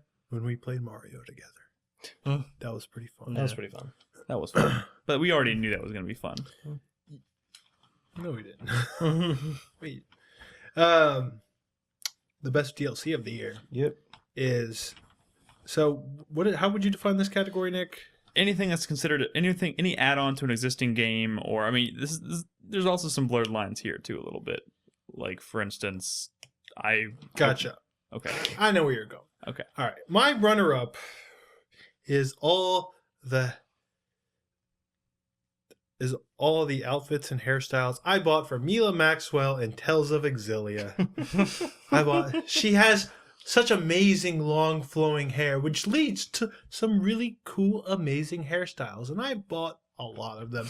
I bought lots of nice outfits, like her maid outfit. I even bought a nicer outfit that wasn't so revealing since her default outfit. Most of her outfits are very revealing. But the cool thing is a couple of the outfits actually change the battle theme, which is like in a JRPG, that's huge because, I have options for like all these different battle themes, which is really cool. It's kind of shameful buying this kind of stuff. It's super overpriced, but when I get into a Tales game, Kind of shameful. I get into a Tales game and I love Mila Maxwell. She's I forgot to mention her as an honorable mention as one of my favorite characters of the year. And I bought her and some of the other characters, some nice outfits. Because I hated. You can some of the tell. default You can tell outfits. the delay in the broadcast tonight because 30 seconds later, I see people going, "Jesus Christ, Brad!" What? I think they're talking Just about keep on, this. keep No, on, they're keep talking on, about your keep on. choice. Keep going. Um, What's your winner? Best my DLC. winner is easy. It's XCOM Enemy Within. That is clearly the best fucking piece of DLC expansion, whatever you want to call it. That was my best I mean, as well. You told me earlier in this year that XCOM Enemy Within doesn't really count as a full game to be considered for my top 10. Fair But it enough. damn sure is worthy of being best DLC. It changes everything. It adds fucking mechs and superhuman soldiers. It's so goddamn good. The only reason I stopped playing it is because I had to catch up with 2013 stuff, and I knew that wasn't a real consideration for my top 10 list, Right. so I put it on hold. But I will go back to that. I love all of my mechs and all of my superhumans. Well, even This- more than just changing everything about the way the game is played, it still maintains the core of the experience around that. Like it doesn't change how you think about the game really. It just kind of like adds more tactical options, which is really, really cool because it doesn't make the game any easier per se. It just gives you more Because they really options. ramped up the difficulty. Yeah. And the Exalt missions are really cool. They are Just a really great It's expansion. fantastic DLC. Cool. And mostly great because XCOM is one of the best games of last year. It is. So, yeah. Mhm. You want to go ahead and piggyback on that real quick? Shoot your runner-up? My runner up was Dragon's Dogma Dark Arisen. I didn't play far enough into it to experience all the content, but I'm giving it best purely for the fact that they give you an infinite fairy stone, which kind of changes the way fast travel in that game works and makes it a little less tedious. Cool. So I didn't play a lot of DLC this year Mhm. at all. Okay. Period. Oh, so no. Well, that's the thing that sucks is there's so much I wanted to play. Like I wanted to play XCOM. I wanted to play Dark Arisen. There's like so much this year that I wanted to get to, but I just didn't have a chance. The only DLC I really played was Saints Row 4. But I mean, Which one did you play? the Enter the Domination. But anything. I wouldn't have to name any of them. They're the all Christmas one is good. I know. I had the Christmas one downloaded, and I really want to fucking play it. Yeah. Like, there's like, I can say nothing more that I haven't already said All I'm about gonna how say about how fantastic Saints Row 4 is. And- when you play the Christmas one, Okay. don't lick the peppermint lock until it opens. It's not worth it. Okay. What does that, Okay. what does that even That's good to know. mean? I did want to say Is that it like a snowman's penis or something? I do want to say that I will have to give a nod to Tomb Raider because their DLC actually put some tombs in the game. But Whatever. The dude. Raider got some tunes. What that DLC was one fucking I know. tomb out of it added one to the 5 that the game fucking had. Yep. Go figure. And it glitched out. My runner-up is actually going to be Bioshock Infinite's Burial at Sea, just because it was a cool return to Rapture and it's kind of a nice blend of the two. Only reason it probably didn't win for me is because it was really short. I finished it in one sitting. I think it was like an hour and a half, 2 hour experience. So it's kind of a small piece of DLC, but it has the polish and the shine of Bioshock Infinite, but set in Rapture, which is cool. And you kind of get a peek at Rapture before its downfall, which is really cool to see. But my winner goes to Dishonored: The Brigmore Witches, because Dishonored was one of my favorite games of last year. There were actually 2 pieces of DLC for the game this year, and I played both of them. But the Brigmore Witches by far was the best, and it was kind of like really get to dive back into like the real meaty gameplay of Dishonored, and you get some new powers, and and the levels are really cool. They're really well designed, and this was the first piece of DLC that really kind of fleshes out the story in kind of an interesting way, because it's of course it's focused on those witches that you kind of meet or run across briefly in the original Dishonored, but they never really kind of explain what their purpose is or flesh them out as characters, and they finally do that in this game.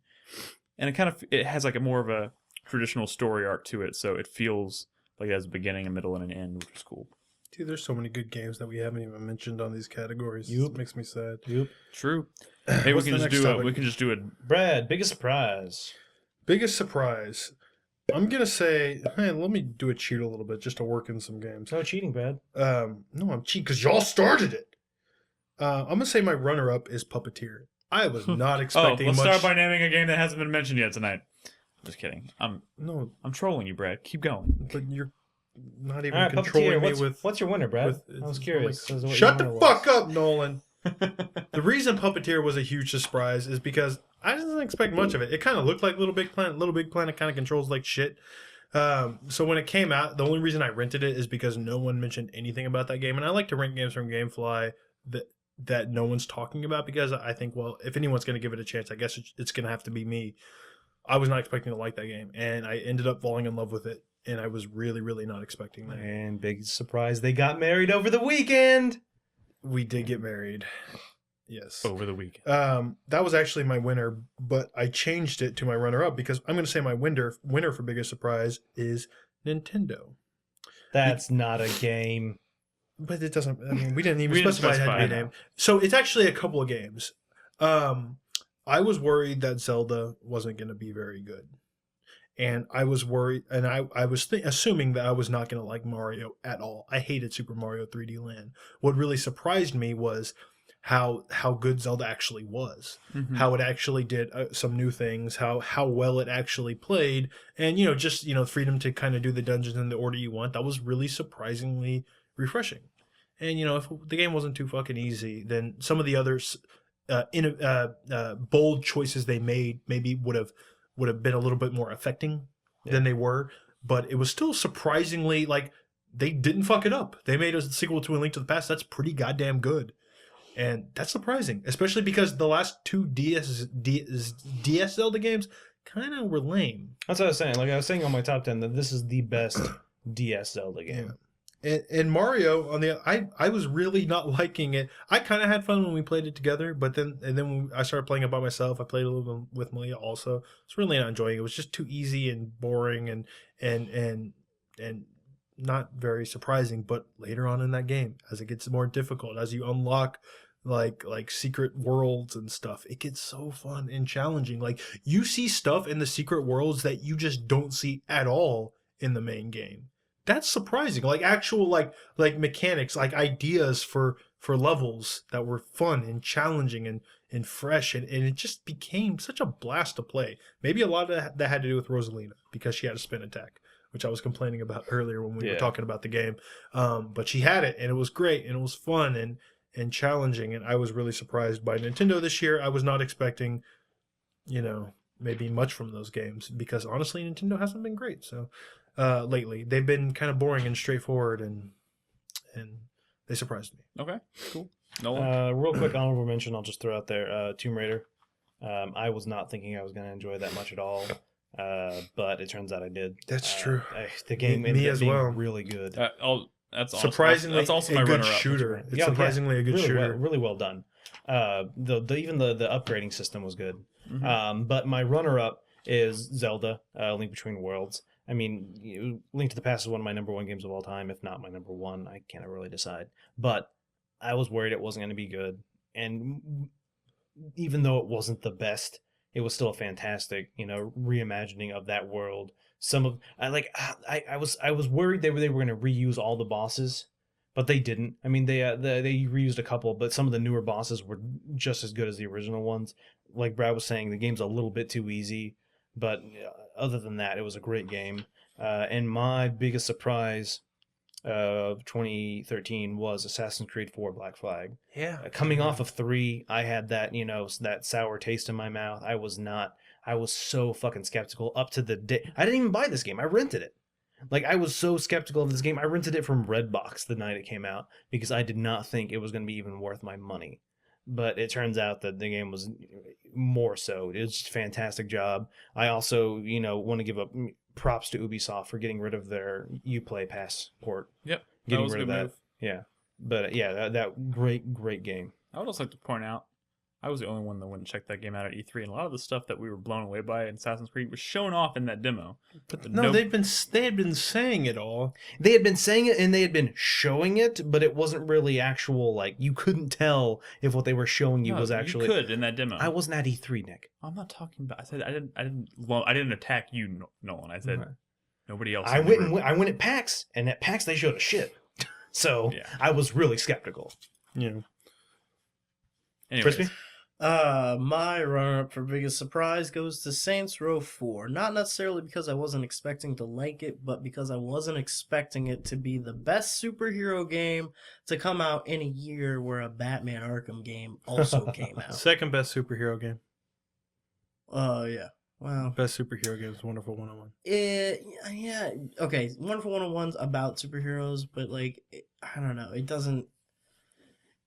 It's just a different experience, in my opinion. If you're thinking about one superhero with a set of powers and running around and using those powers, I don't know. I mean, you're right. Okay. Dude, I was fucking Goku You're the whole right. time I played Saints Row There 4. were So there were other superhero titles that came out that you wouldn't even consider Saints Row 4 for good superhero game, and yet it ended up being one of the most fun. one of the best parts about Saints Row 4 Yeah. is I gave my character Nolan North as the voice actor, and one of his little taunts or flares was he goes, "I'm Nolan," and I was like, "Yeah, I am."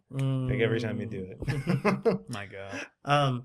And my winner for biggest surprise goes to Fire Emblem Awakening, because by all rights, this is a game I should not have played. This is a DS game that is a Japanese strategy RPG. Ew, Japanese. 3 things that I generally just don't really give the time of day to. And yet I did, and I was Would you say that your surprised by love for the outcome. DS was Wait, awakened? you wouldn't give the time of day to Japanese people? To all Japanese people? You said the 3 No, things you know. I'm just saying kind of anime style RPGs. Oh, okay. I don't really Okay. I don't really go for that kind of stuff. But this game really changed my mind and really made me think twice. Now I want to go back and I want to actually give an honest run to Final Fantasy Tactics. Now I want to play Final Fantasy 12. This is kind of Start with this 12. is making me realize that there are games that I miss that I probably would actually. Doesn't really 12 like. and Tactics take place in the same universe? Don't get me started. Yeah.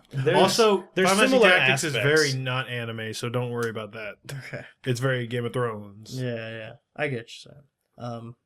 Honorable mention would also be to Wonderful 101, but I kind of was when I started seeing all the elements of that game, I was like, oh, well, that should be a surefire.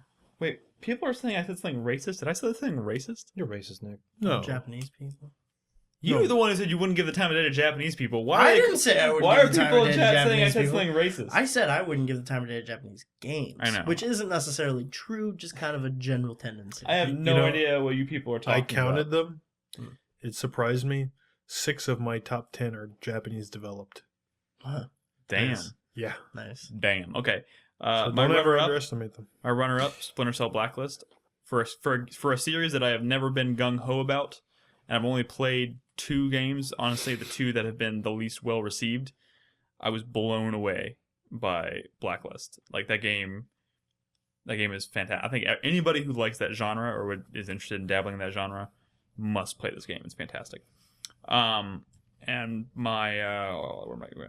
I also want to give a shout out to Tomb Raider. That game blew me away a lot of ways. Actually, wait, yeah, Tomb Raider was my winner. I'm sorry, I misread that. Okay, there you go. Tomb Your Raider. winner for surprise. It's funny that that's your winner for best surprise.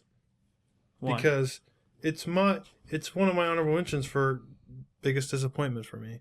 Not because it's not a good game, because it is a really good game, and probably, in my By the opinion, way, the best shooter of the year. in case Chris didn't catch that, we're switching to the biggest disappointment category. What? Okay, he's got What is- it. Yeah, it's honestly probably the best shooter of the year for me in terms of mechanics. But it's disappointing because it's not a fucking Tomb Raider game. Yeah, it's not. I don't care It's what y'all not. say. I love Tomb Raider. And those things I love about Tomb Raider are not really present in this game. It's a damn good fucking shooter. Yeah. It's one of the best third-person shooters I probably ever played in terms It's of a mechanics. damn good Uncharted clone. Yeah, exactly. I like the shooting in Tomb Raider a hell of a lot more than I enjoy the shooting in Uncharted. I do too. No, I agree with Although that. I do like the shooting in Uncharted, actually. And I love the shooting in Last of not Us one. as well. Maybe Uncharted 2 or 3. One it but- sucked. yeah. 2 it was great. Yeah. Um, I don't know why Uncharted just doesn't give me the feedback I want from. but my Shooting. runner-up is Didn't give you the juke. my runner-up is BioShock Infinite. Y'all know the reasons why that disappoint me. It's kind of a mindless shooter, and I wasn't sold on the other stuff. My biggest disappointment isn't really a game I dislike, but that's not When what did we switch and start having 2 runner-ups? Yeah, Brad. Fine, my honorable mention is BioShock, because I didn't say much about it. My biggest disappointment isn't really my most hated game, because I actually liked it, but I expect a lot from this studio. And out of the 3 games they put out this year, it was my least favorite of the 3, and that's No. Metal Gear Rising. Oh. I expect most Platinum Games games to be the best controlling fucking action games out there, because that's what they Ryzen do. controlled pretty well. Well, I disagree is all. When we can't get into it, I can go into Okay, that's fine. I actually talked about it on the podcast very specifically what it is about certain mechanics that really, really bother me. So if you go back and listen, it might just to have that been a first- while since I've played it. Yeah. But okay. well, maybe. I mean, some people didn't have problems with it. I definitely did. I thought it was a little bit too shallow, Mhm. and I thought it was a little bit too sloppy. Mhm. And these are the guys that put out stuff like Bayonetta and Vanquish and the Wonderful 101 even, which might seem sloppy, but it's actually really deep and really tight. This game didn't feel like that to me. It had some interesting mechanics, but I expected more from Platinum Games. I expected to love this game, and I just didn't. And that's why it was a disappointment for me. Fair enough. Nolan? My biggest disappointment, the runner-up, is Beyond Two Souls.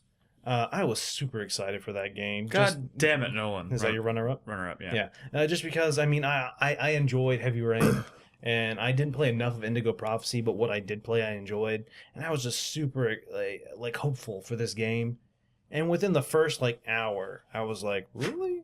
And then I kept playing, and I was like, really? And then I kind of just put the game down because not a fan. I may Mhm. I may still go back to that game. I don't know, but it definitely didn't get its hooks in me. Looking at my backlog of games that I want to play, that is nowhere near any. I doubt I'll ever end up getting back to it. I mean, the only thing that's kind of driving me to go back to it, I think the acting is pretty good. Probably, yeah. But outside of that, I don't know what they were necessarily trying to achieve, and I am curious. I'm kind of curious as to where they were going with that story, Uh-huh. but not enough to drive me to go out and pick the game up and finish it. So And my biggest disappointment for 2013 is BioShock Infinite. I was super looking forward to that game. No, that was one of the first games I pre-ordered for full price on the PC. I mean, I was so looking forward to it. It's not that I didn't enjoy what I played. I was just kind of let down because I was expecting something more from it, and what I got just wasn't what I was expecting. I'm not saying it was a bad game. I was just disappointed with what I got. the only thing I was disappointed by it was how it did start to feel more like a corridor shooter than. It got a little original sloppy at BioShock. times, definitely. True that. That's probably why it wasn't as high on my top 10 list. Crispy? My runner-up for biggest disappointment was The Bureau. God damn it! And that's my winner. I hate being last. It would so be on my list if I had played more of it. Be but on my list maybe if I picked it up at all. It was just a mess. It like there were so many cool ideas that you could tell that they were on the verge of, or that they had thought of putting in at one point and initially scrapped just for the sake of shipping a product. Like, it was just a fucking mess. The sad thing is that what they showed us at E3 before, The like first thing we showed looked 2011. better than anything that was in that game. It looked when it finally fantastic. released. Which also That- sucks because the direction they ended up going in, like during this marketing phase, I thought looked fantastic. Like the third person, They started, yeah. I thought mean, it looked excellent, but I didn't realize the levels were so drab and boring. Yeah, that was one that kind of took me by surprise in a disappointing way, in that I couldn't tell it was going to be bad until I actually got my hands on it, and then I was like, oh no, this is I bad. gotta be honest with you guys. By the time it came out, though, I had already knew that Enemy Within was coming, so I was a little like, Well, yeah, and see, that's the I was thing. a little Is okay. What's super disappointing about that too is it seems like that this game was kind of sacrificed in the grand scheme, to make way for Enemy Within. it had lots of issues. I highly recommend Well, it going to did. read the story on Polygon about it. Like, it was a super troubled project that bounced around more than one studio. It was, fucked. Well, it was fucked. Either way, it doesn't change the fact that it was supremely a horrible disappointing. disappointment. I purchased it and I wish I hadn't. I tried real hard to finish that game. I got about halfway through it. I was like, I gotta stop. Yeah. I was like, there were games piling up that I was like, I could be playing this, but I was like, I'm gonna keep playing the Bureau because I was really excited about it. And I just realized eventually that's not a good way to do The it. design, the graphics, the balancing, all fucked up. Yeah. My biggest disappointment was Batman Arkham Origins. Mm. Again, not a bad game, but that game should have been so much more than it was. It should have been so much more. It deserved better than 4 fucking sloppy Bane fights. It desered better. Hey, those were the best Bane fights of the series. They I were believe. not. They were not. No, they were not. I disagree, but okay. As a fact, they were not. He said fact, so. So I'm right. I mean, a fact is fact, so you can't refute. I'm sorry. a fact. I don't want to argue with the Batman. I'm expert. just saying, man. Those fights were so lopsided. They lacked any sort of finesse that made them interesting in the last 2 games. They lacked that aspect where you were turning weaknesses into strengths, and they kind of just made them things that you needed to endure. They get so fucking lopsided when they just start throwing like random enemies in while you're fighting Bane, and They did that in the last one. the fact that the countering system was all kind of fucking janked up in this version didn't help matters at all. I don't know. And there were so many there were boss fights in that game that I could tell when they were making it, they were like, oh, this is going to be a set piece fight. This is going to be the fight that everyone's talking about. And this is really cool. And then I played it and it was fucking bullshit. It was so goddamn sloppy. I think this had the best boss fight since City. Oh my god, it did not, man. Like, they tricked Okay, you into I don't want to thinking- argue about it. I know. And that's what I'm saying, is like, they seem like they should have been good boss fights because of the attention that was paid to them, but the actual mechanic of like trying to get through what they were trying to lead you through was painful, and it was terrible. And I just wanted this game to be so much more. I wanted it to be a step up from Arkham City, and it was a step back. I think what we can take from this is, I'm sorry you were disappointed by them, Chris. I'm glad you enjoyed them, Nick. All right, and we already covered what were yours. We 2 of us had covered them, Beyond Two Souls, and I don't even remember. And whatever your other one was. Let's wrap up by talking about y'all's thoughts on Gotham by Gaslight. Go fuck I'm not yourself, Brad. what like I'm not trying to be a dick or anything. I'm just saying, like, those It's just really a fucking weren't- disagreement. It's fine. We've all No, I'm disagreed not- on You were disappointed. I'm sorry. No. You enjoyed them. I'm glad you enjoyed That them. wasn't- What was your Moving what were your on. 2, Nick? For That this wasn't category? an argument. Beyond Two Souls and the Bureau. The Bureau. That's right. For Okay. sure. The So, Bureau Brad, what were the is best frustrating. games that nobody played? Okay, I'm gonna, we all know they're really Puppeteer and Wonderful 101, but my approach to this was literally maybe the tiniest of games that were actually kind of cool, you know what I mean? Mhm. Not necessarily the greatest games that didn't sell enough, because we all know what those are. Mhm. So I'm gonna say my runner-up is SteamWorld Dig. That's my runner-up too. Which, yeah, you fucking played it, Nolan. Did But you you're like beat- the only other one, so beat fuck it? you. Did you beat it, Brad? Yeah, beat Okay. it. Did you like the final boss? Yeah, the final boss was cool. I It wish was there was good. more boss Right, fights. I wish there were more bosses like that. I'm just saying the fact that you played it too makes this a little less, makes it not my number one. If you hadn't played it, it would have been my But the number only one. reason I played is because you told me about it. Exactly. but we're like the only two people who played it. Pretty But much. that's a really cool game. Actually, no. Ironically, George was playing that on Tea Time with George today oh wow, because it released on the Xbox Live. it's a cool game. Yeah, it SteamWorld is. Dig, cheap on the 3DS store, so go Yeah. buy it. And my winner is a game that I played for the first time when I was capturing footage, and I know none of you have played it, so that's why it's going to be my winner. It's a game called Save the Date.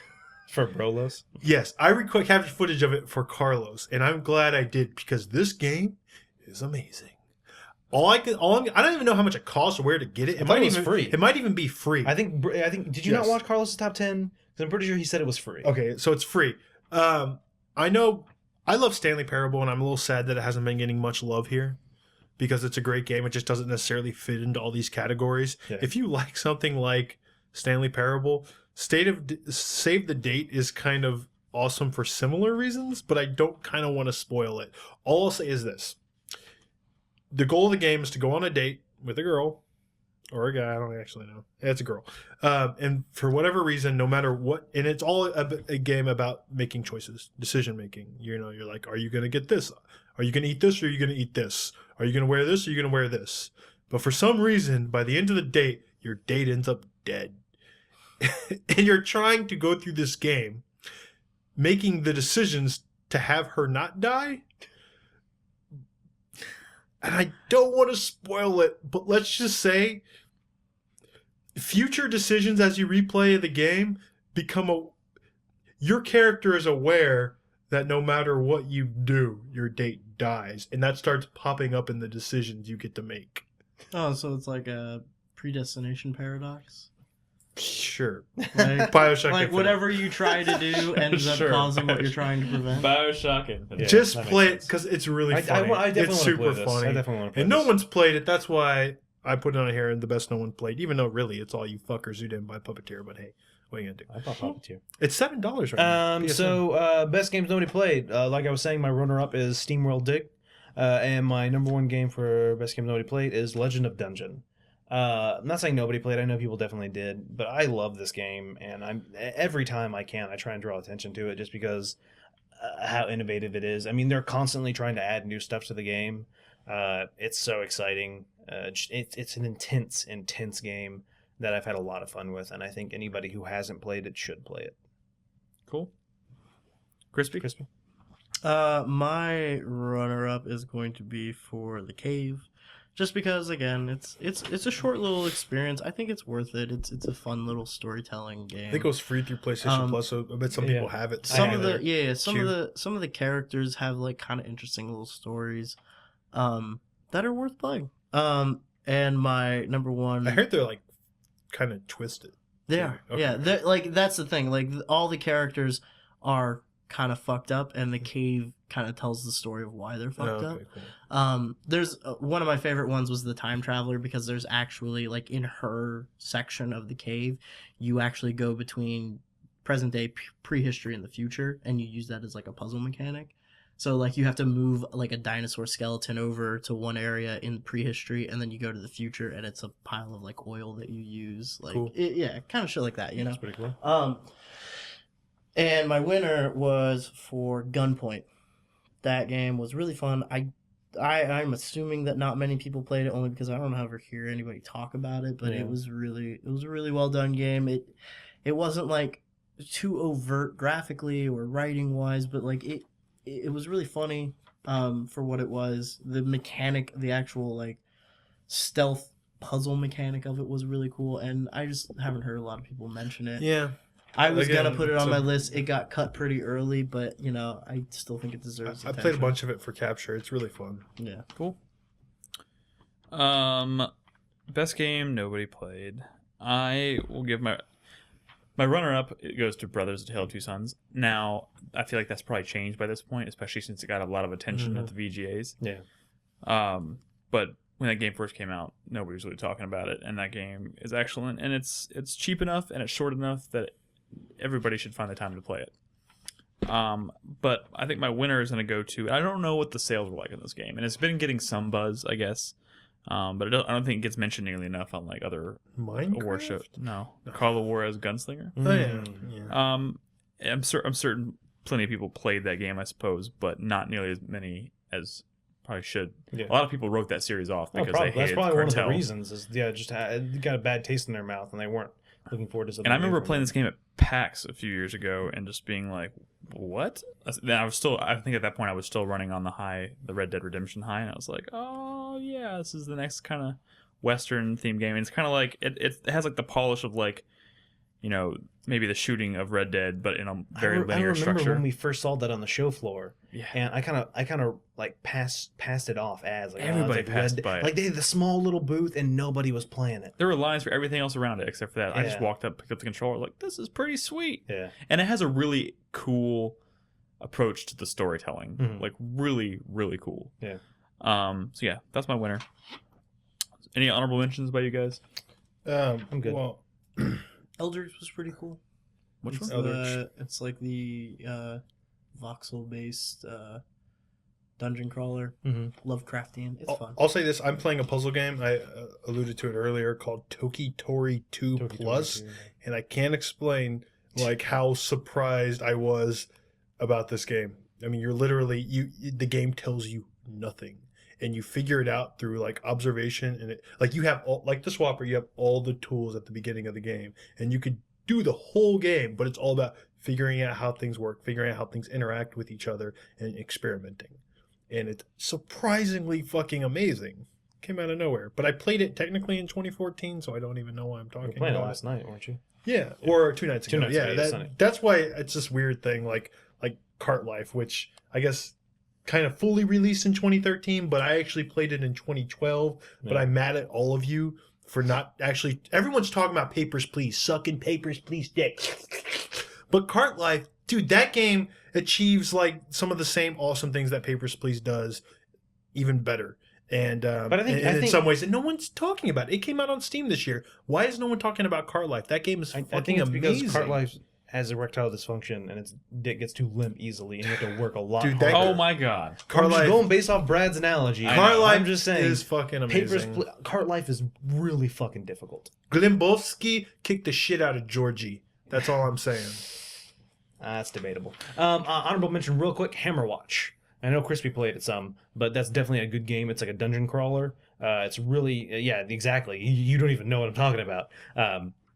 A chatter gifted it to me. I can't remember who off the top of my head. Do you remember who it It was was? the same person. Yeah, I don't remember. I'm sorry. I just don't. I'm sorry, whoever It's you are. irrelevant. Dave Queen. I played the game. I loved it. I didn't get super far into it, but what I played, I did love. It's a game where you're crawling through a dungeon, but there are hundreds of enemies. Like you'll open a door and there will literally be like 100 enemies standing there, and you have to like sword swipe your way through them and stuff. It's a lot of fun. Cool. Yep. All right, so our next category is best game that we played from another year. So this is your No, opportunity. worst game everyone played. Wait, well, that's on here, but it's actually later. No, Sorry. it's not. Unless Nick changed the order. I didn't. The order got changed last time we recorded or something. I just copied and pasted both times. I don't know how you're doing that Fine, order. let's do worst game everyone played. Well, Because it ties into our last topic. Yeah, I think. we're confusing the hell out of Chris now because he's the one managing the video. Oh, overlays. So the next one we're doing is best game from another year. That's where we're gonna I go. was Oh, really okay. confused. Best actually, I think game we should from go back to best boss, Chris Davis. Best game from another year. All right, my runner-up is Metal Gear Acid 2. Nice. Oh, You yeah, heard me talk about that. you did I play had a that. lot of fun with that. It's fucking Final Fantasy Tactics meets Metal Gear meets Magic the Gathering. It's crazy. It's awesome. Would you stop it? Why are you doing this to me, Nolan? He's touching my leg with paper. He Weird. was drawing on me. Don't like. He's flirting with both of you. And my winner I'm at a is safe I distance. can't reach you. my winner is kind of a cheat. Best game I played this year from another year is Final Fantasy Tactics 1.3. Fuck you, Brad. No, this is like a Yeah. huge. It's a total conversion. I remember this you is, talking about it. When Yeah, it first remember, started. like Yes, I it's remember. really deep. It's like if you're a fan of Final Fantasy Tactics, if you played it as much as I have, and you love that game, seek out Final Fantasy Tactics 1.3. It's like the super rebalanced, insanely difficult version of Final Fantasy Tactics, and it's a whole new way to experience the best game ever made. So I absolutely adored it. You literally had to make you literally made Chris swap the overlays like multiple times. My runner-up for best game from another year is Spelunky. They released it on PC, and so I started playing it on PC. I got it, and it's so good. I mean, even like I can't even imagine. Like, countless endless hours of fun playing that game, and almost a different experience every time you play it, just because it's roguelike. And I know it's what your number one is. huh I know what your number one is. my number one game from another year is Brad.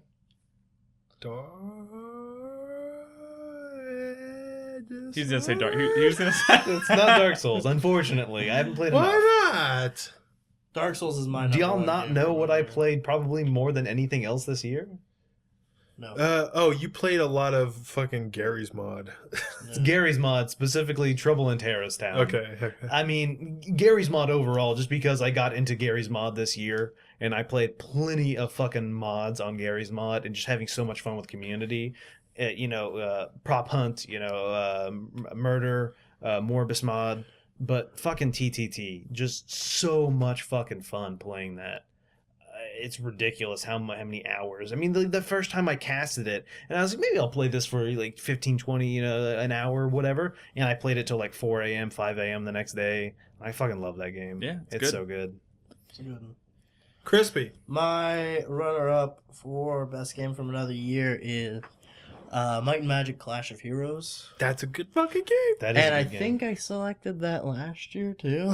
I'm not sure. Because like it seems like around this time of year when I should be like finishing up all these games that I need to be getting to, I just spend huge swaths of time playing Might and Magic Clash of Heroes while like watching Netflix or something, just wasting a bunch of time. But it's so fucking addictive, and I love it. Like I don't know, it's a perfect balance between like light puzzle game and like strategy game. I don't know. It's fucking fun. My best game from another year is Dark Souls, only because in the last month or so, I've taken my sort of like passive curiosity and admiration for that game into a full-fledged like obsession, and I started reading about it and like watching videos, and like I'm just going crazy with it. And I finally started like getting into the online play, like getting into invasions and getting into co-op and shit like that, and that completely, it just elevates the experience. It's such a great game. I'm super fucking excited for 2.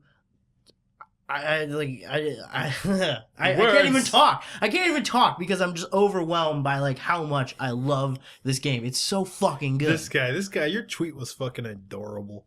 Your little tweet about it. We're all gonna be on the same level when Dark Souls 2 comes out. You don't understand, dude. I play these games when they come out. There's no keeping up with these assholes in chat. They'll poop sock this game, play 24 hours straight when this shit comes out, and all they will be talking about in chat is the shit you haven't done yet. And they're gonna be telling you all the shit you're doing wrong about the stuff you're doing now. Well, There's no keeping up. That's why I'm glad that I'm playing it off the feed. And that I'm doing this exactly the way I want to be doing it. And Honestly, I don't give a shit what anybody else is saying. That's what I'm gonna do. Because everyone has their own opinions, everyone has their own builds that they favor, everyone has their own order for going through the game, everyone's got their own like, oh, well, you gotta do this secret. It's like, well, I don't want to do that fucking secret because it's gonna knock out this part of the story that I want to experience,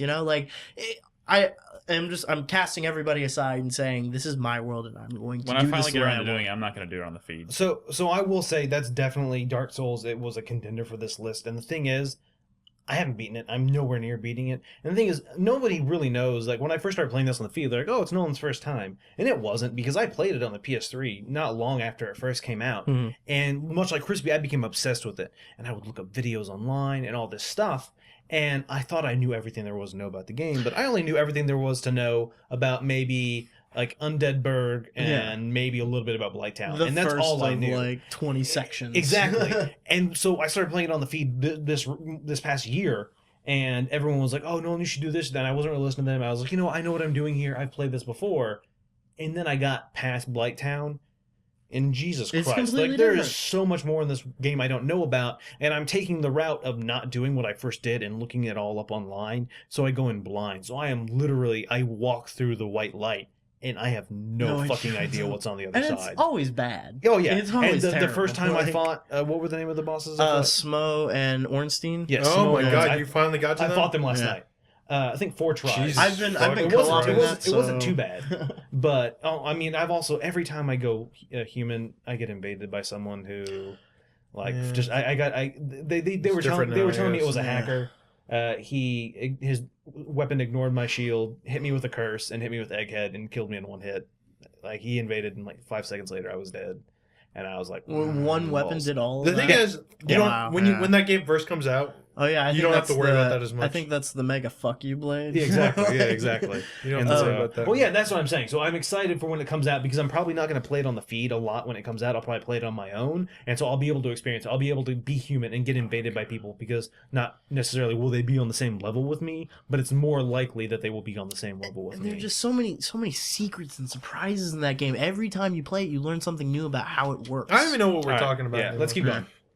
I was just Nick. gonna say y'all got lost on a Dark Souls. I'm I sorry. was bringing it back. We went down a dark hole. So caveat to mine, my first one's kind of cheating. My runner-up. Fucking cheater. I put Wind Waker HD. You dirty brown cheater. Because that didn't come out this year, but HD version did, and holy shit, that game is good.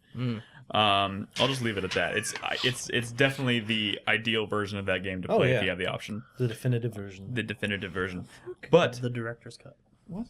This just in: Anarchy Reigns is $5 on the 360 right now. What? Digitally, I'm assuming. Dude, go get that. thank you, Brad, for interrupting. We'll do my- some community nights. My best What's your game- winner My winner should be obvious to everybody. for best game from another year? Yes. Nino Cooney. What did you play from another year? Fucking Metroid Prime, bitches. Oh shit! Dude, that should be your winner for your next category. Also, Worst game ever won. but that technically didn't come out. no, okay. So yeah, our next category is new category. Crispy and I kind of brainstormed this when we were in Pittsburgh. The Trust Fall Award, and this is an award we give to a This is game that we interesting. played on somebody else's recommendation. Stop Well, flirting with each other, guys. It's an award that we give to somebody for a recommendation of a game. Oh, we have that to played give it and to loved. them? Wow. What? No, you gotta print it out. No, well, the way I wrote it out was I like, didn't make an award. no. Wait, explain this. It's like, so like, You played a game based on for someone's instance, let me do mine recommendation. first, okay? So my runner-up for my Trust Fall Award was to Nolan. Yeah! for Trouble in Terrorist Town because that was really fun, and then that was a great game. We talked about why, and then my winner, my number one Trust Fall Award, I gave to Brad. God, motherfucking damn it!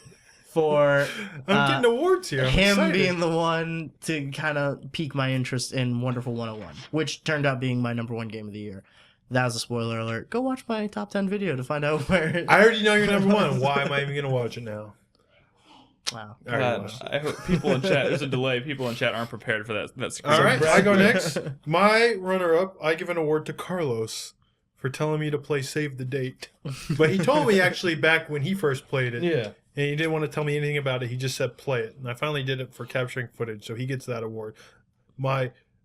Just because this topic was hard for me, because I guess y'all weren't recommending. Why don't y'all recommend games to me that often, dicks? Because you always recommend games to us. Because all you and do you when I you're give not my asleep is award look to up Nolan. games. Yeah! Not necessarily, but because he recommended it, but he sold me on AC4 that first that time on that podcast where he explained how amazing it is, and I walked out of the room. That before that, I wasn't gonna bother with AC4, I don't think. But he got me to try it, and guess what? AC4 almost made my top 10. If it wasn't for my PS3 exploding, who knows where it could have been on my top 10 list. I really enjoyed pretty much everything that he pitched me on. The stuff that I was really skeptical That about. was the stuff I was skeptical on too, but I guess the stuff we were all skeptical about, it worked. It was a great fucking pirate simulator. Sailing around the sea seamlessly, shanties, fucking blowing up ships. The best part of AC3 turned into a game. Yeah. An open world experience. And it was great. So congratulations. Nolan. So my runner-up kind of goes to both of y'all for Luigi's Mansion. Both of y'all being Nick and Crispy, since not everyone has eyes in this room. Wait, what? Oh, Yeah. okay. I thought you were. No. Anyway, moving on. I loved what I had to hear from y'all about it. Unfortunately, at the time, I didn't have a 3DS, but it was definitely one of the first games I wanted to play when I got my 3DS, and I don't regret a minute of playing it. And my number one for Trust Fall Award goes to Brad. God. For the Go fuck yourself. the puppeteer. I didn't really know anything about this game, and on a podcast, Brad talked about it, and it sounded fantastic. And I think during the podcast, I bought it on PSN on my iPad while I was sitting there, and definitely worth playing. And I'm glad Brad told me about it. Fantastic. Actually, that $5 copy of Anarchy Reigns is retail. So If you're a collector, definitely get it. All right, Nick. My runner-up goes to Brad. Goes to Brad. And this is kind of cheating. You recommended to me a long time ago to play Amnesia: The Dark Descent because you thought it would be a game that kind of spoke to me. Yeah, And because I thought you like horror games. yeah. And this is not for that. This is for having me play that, which kind of sparked my interest and kind of got me interested in playing Amnesia: A Machine for Pigs, which came out this year. Otherwise, I may have passed that game up. And I ended up playing it, and even though it didn't make my top 10 or even my top 15 of the year, and it hasn't really been mentioned anywhere else on this list tonight, I think Amnesia: Machine for Pigs was a great experience if you're into that kind of horror game, and I don't regret playing it for a minute. But my winner tonight actually goes to Brad. Woo! For Metroid Prime. Yeah. Because obviously that I resisted for a while. For a long while, I resisted playing. Because I've tried playing Metroid Prime a long time ago. Before 4Player Podcast ever was a thing, I tried playing Metroid Prime, and just for whatever reason, I couldn't get into it. And Brad said something and convinced me to go back and try it. And I love it. It's great. I can't wait. I cannot wait to play Metroid Prime 2. Cannot wait. Oh, Chris Davis is sad. He's like, I recommend a Blacklist. Honorable mention. I have a special. Honorable mention goes to Chris Davis for mentioning. I didn't even think about that. I could give an honorable mention to Chris Davis for the fucking Gary's mods he's recommended to me. They're definitely good games. I'm so sorry. I have a special lifetime achievement award, Trust Fall, to Nick, and he doesn't even realize it. Probably. I got a lifetime achievement. A long time ago. Woo! A long time ago. I think David. It was like Halloween or something, and David had invited us over. And this is before we even really knew each other that well. He invited us over to play Fatal Frame on Halloween. Yeah. And I this was back when I would never touch a horror game. Just because I was just a huge fucking poon. Just straight up, I would never even consider playing Fatal Frame. But he came over, and he played Fatal Frame. And I was like, you know what? If he can do it, then I can do it. If this little poon can play. And that was... Go fuck yourself. And that was... He used the word poon. And it was watching them why. play Fatal Frame on Halloween that made me think later, when we had formed the website, because this was even before that, that, you know what? I should do Fatal Frame. I can handle these horror games. And if it wasn't for that, who knows where we'd be. I was thinking I wasn't going to walk away with an award tonight, but thank you, Brad. I took home the Lifetime Achievement Award.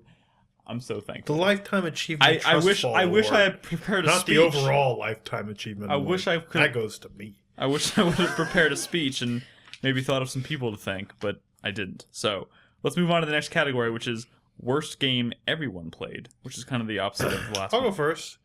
I'm just going to give my runner-up to BioShock. That's my runner-up. Just because I don't actually hate BioShock, and I just know everybody played it and everyone loves it, and I just don't. So I guess it fits in this category. Honestly, this is a weird category. I kind of call this the most overrated game of the year. Yeah. So Well, I mean, similar to what you were saying, I think there was so much hype around this game before it came out. And I think it's not. I mean, it's similar to being like biggest disappointment. I don't think it was just a disappointment for me. And I know the two of you, Nick and Crispy, really liked it, and there's nothing wrong with that. But I think a lot of people agreed with me and my not distaste, but disappointment in the game.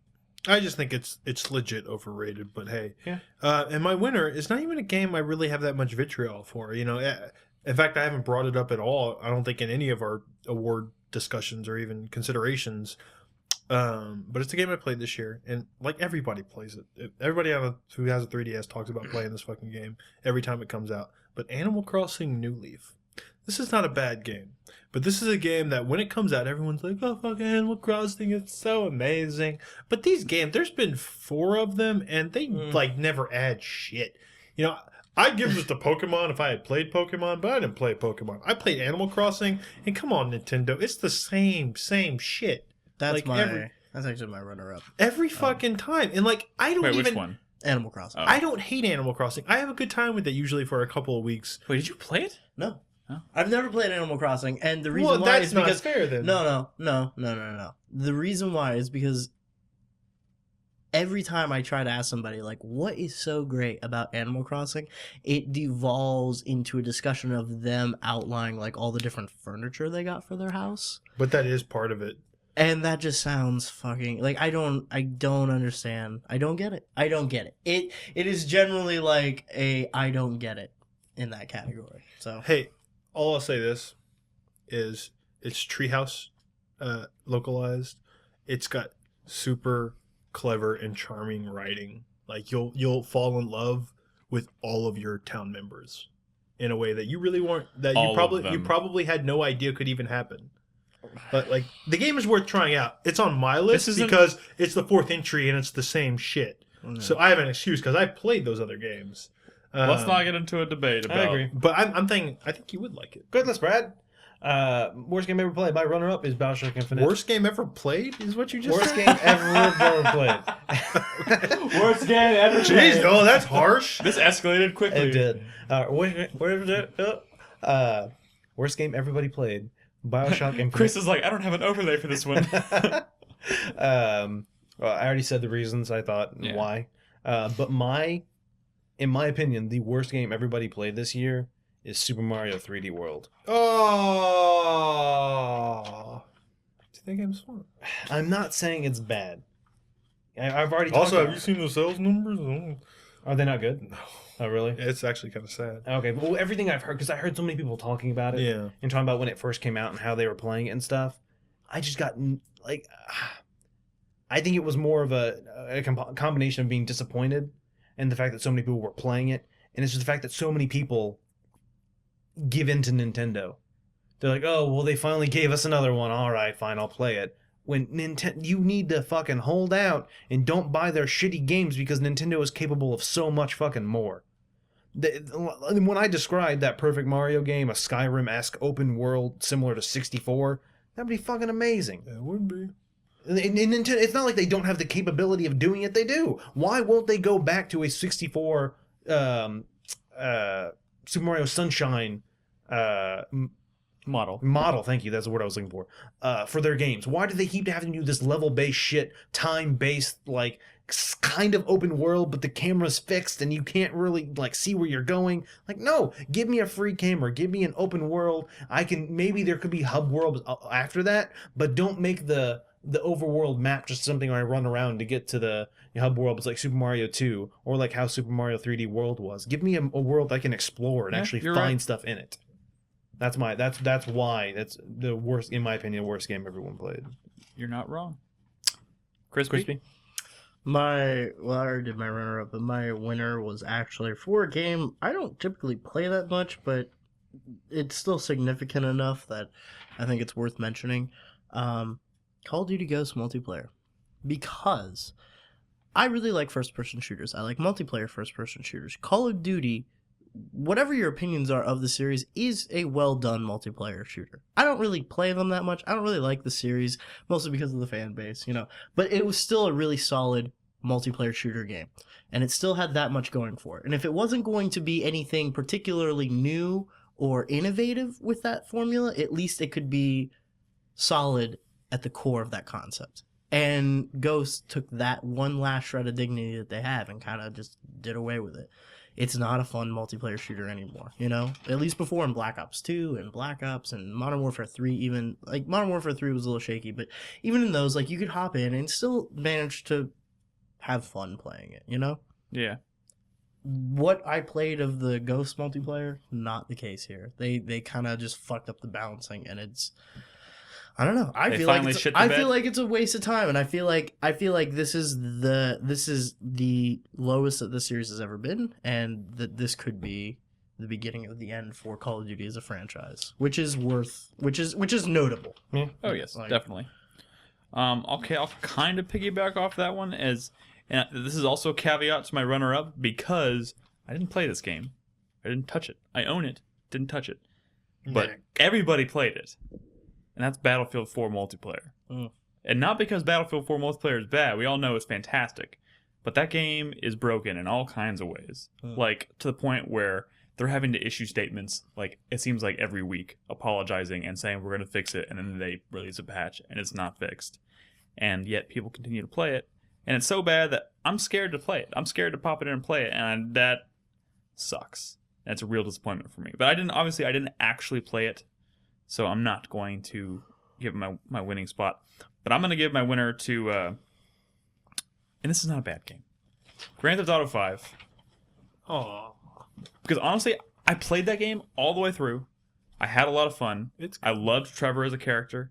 I love the other characters too, for the most part. And it had a pretty good story. But I can't even begin to explain. Out of all the GTAs, like, maybe it's just starting to lose its luster, but I finished that game and I was like, I'm glad it's done. It had no lasting impression on me, almost. Which was whatsoever. surprising to me. It Like when you seems- said that, because I thought you would have. It was so, to me, I think it's a hell of a lot better than 4. yeah, 4. I mean, I would honestly take this over 4 any day, but But then looking back, how many people were disappointed by 4? Yeah. But it's still got fucking 10s everywhere. and But you know, it's a You it's a know great, it didn't it's a get 10s very, because it was good. it's a very well made game. Very But confident. maybe I'm just kind of starting to feel like Rockstar is better served making games outside of the GTA. Like the games that go outside of the Grand Theft Auto bubble, like Red Dead Redemption, LA Noire, Bully. All those games seem infinitely more interesting to me than getting another Grand Theft Auto. And they are, but which game makes them more money?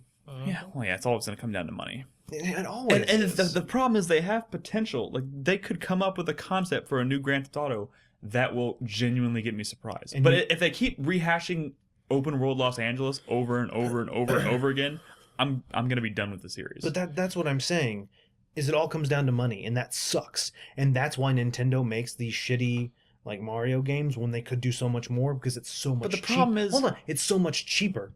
And that's why I love indie developers so fucking much, because they make the games they want to make that they know people will love.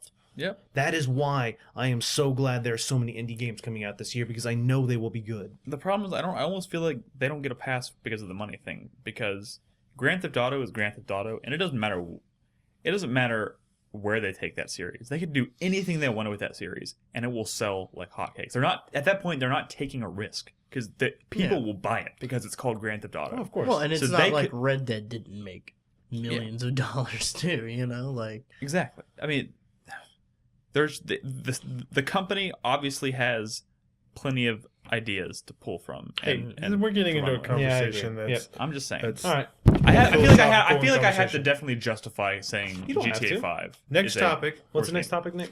is Oh, fuck God. you of Since the mine's year. Biggest out of order. regret. Next Okay. topic is fuck you of the year. It goes to Konami and Mercury Steam. That's collective. All of us have the same Hey, fuck you of the year.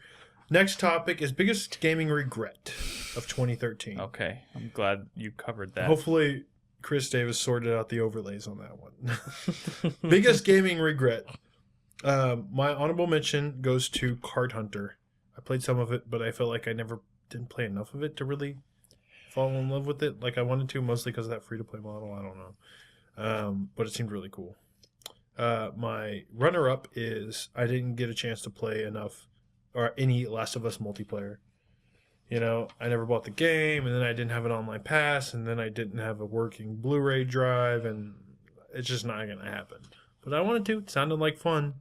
My winner is actually a game that no one here has talked about. I don't think anyone here has played, but it's a very, very close like homage to one of my favorite games of all time, Advance Wars. And I really am sad that I did not play any Skulls of the Shogun. Because that game seems really cool. I finally got it on a Steam sale, but it was kind of too late. And it's like straight up Advance Wars, but not on a grid. And it seems really cool. And I liked what I played of demos at PAX over the years, and I'm really sad I didn't get around to playing it. You should be ashamed of yourself. I'm more just regretful, but thanks, Dick. No problem. I'm gonna give an honorable mention real quick from my biggest regret to Shadow Warrior. I did start playing it, but I only played it for That's the one with the bunny, right? That is the one with the bunny. I only played it for like 3.5 hours, and it's just there were so many other games. I really wanted to play it though, and I'm really sad I didn't. But my runner-up goes to Anarchy Reigns, it just sucks because this game came out at the beginning of the year. An entire year went by, and I still haven't played it. I haven't touched it. And I really wish I would have. Yeah. And then my biggest regret for 2013 is Wonderful 101. It's another game where I only played it for like 2 hours, and everything I've heard has been nothing but good. Like, nothing but good. And that's one of those games I really want to play. And I'm going to play it. Wait, sorry. Uh-huh. Say that again. Wonderful 101. Okay, Yeah. sorry. The dogs just distracted the shit out Yeah, of me. that's all right. I really wish I would have played it, and like I said, I plan on finishing it. I'm going to. I know I will. It's just I regret not getting to it in 2013. Cool. Crispy. My runner-up for biggest regret is actually Tales of Xillia, only because, and this is more of a recent development. Like I was kind of like going through a list of games that I could maybe try to play before the end of the year, just to see what maybe I missed. And I was at GameStop the other day, and I saw a copy of it, and How much was it? It wasn't that much. I don't remember. It was like $20, $30 or something. I don't $10 remember. on PlayStation Network right now. Yeah, I know. You said that. And I was looking at it, and like I just had this feeling that I was like, well, in keeping with my desire to kind of broaden my horizons, like I played a lot of different games that I normally wouldn't have played this year, and I kind of want to keep with that trend, see what else maybe I like. That was one that was like, I haven't played an actual like JRPG in a long time, you know, and I thought that would probably be my best bet for one that would like get me into it and actually be entertaining and be of a high enough value that I would like it, and I never got around to it, and I kind of like I kind of feel bad about that. Yeah. And I want to go back, and I definitely want to find time for it at some point in 2014. And my winner is biggest regret of 2013 is Puppeteer, just because of Brad and Nolan after he played it. Yeah. Won't I'm shut probably up gonna go home and about buy it. that game tonight. Dude, $7, man. $7 is definitely worth it. I Wait, so swear which to one's God. wait, how much is Tales of Xillia? 10, which is a great fucking deal. I might And buy you know both what? It's a those. great place to start. It's a great Tales game to start. Cool. And but Puppeteer, guys, come on, dude. It's so sad how little that game sold. I mean, it's a first party Sony game. Yeah. It wasn't marketed. It's Japan studio, man. Those Those guys made Ape Escape. So my biggest regret this year is my runner-up for biggest regret is going to go to multiplayer in general. I didn't play shit for multiplayer this year. Like I said earlier during that category, I maybe played collectively about 10 hours of multiplayer all year long. And about 8 of those hours were on that Pikmin 3 launch day where me and Nolan played Yeah. bingo battle all day. Yeah. But my winner goes to the Wonderful 101, which I just barely picked up. I bought the game at the tail end of December, and obviously I just have so much other stuff I was trying to get to and finish that I had already started that I didn't get around to even touching it. But I will play it. I want to play it, and actually, to kind of circle back around to the biggest surprise, I forgot to mention just how blown away I was by Nintendo this year. Like, they've had a really strong For year, real. despite having such a having the odds kind of stacked against them with the with the Wii U sales and all that. But they've had it's been a great year for Nintendo software. Fire Emblem, Luigi's Mansion, Pikmin, Mario, Zelda. They published 101. It's been a good been a good year to have Nintendo platforms. So that ties it in. Yeah, that easily makes the Wonderful 101 my biggest regret of the year. All right. So our final second award- to last surprise topic: worst subscriber of the month. Reborn. Yes, Reborn Revolution. She picked Crash Bandicoot, fucking 2 or 3. I don't fucking know. Crash Bandicoot 3, and it sucked, and that makes her the worst. Also, surprise category: best bottle opener of the year. Best What? bottle opener? The dick one? The big black dick. Oh, from PAX. From Oh PAX. my god. How could you forget that bottle opener? Well, That made that night so much more special. I forgot it was a bottle opener. Man, that was. You just thought it was big black dick. Okay, I was sorry. like, why are we playing with a wooden dick? Oh, right. There was a bottle opener on the end of it. We're opening our beers, man. All right, so our final award of the night, our Yeah, final Xbox official Live Gold. award of the night. Yeah, Xbox Live Gold. Okay, our official final award of the night goes to the number 11 award. These are the games that barely missed our top 10. So obviously we're gonna end with this, and if you're interested, if you haven't already seen our top 10 videos, you can find them on YouTube. Just look for us at 4Player Network, And at this point, all of ours except for Chris Davis's, which will be up tomorrow, are live. So you can go watch them. You can see all of the staff's top 10s. That's not just us here in this room. That includes Joseph and Jeff and Zach and George. Everyone across the site has their top 10 video up on the site. So please, please, please go check them out and comment on them. We worked a long time on them, and we had a lot of fun making them. So we'd appreciate your feedback and hope you enjoy them. But let's finish it off. All Number right. 11. Here we go. Number 11. Just to get it in, because no one talked about it, my honorable mention for my number 11 is the Stanley Parable. That game's kind of amazing. It really is. My runner-up, which I guess would make it 12. I don't need to say much about it, but because I have already kind of filleted this game enough. State of Decay is a really, really impressive first effort. It was ambitious and kind of amazing in ways that other games weren't this year. It really surprised me. But my number 11 game was one that I was kind of sad leaving off my top 10 because it was also one of my bigger surprises. I really did not think I was going to love Tales of Exilia as much as I did. The reason it's my number 11 is because it kind of reminded me why I love Japanese RPGs, which used to be my thing, my favorite genre growing up.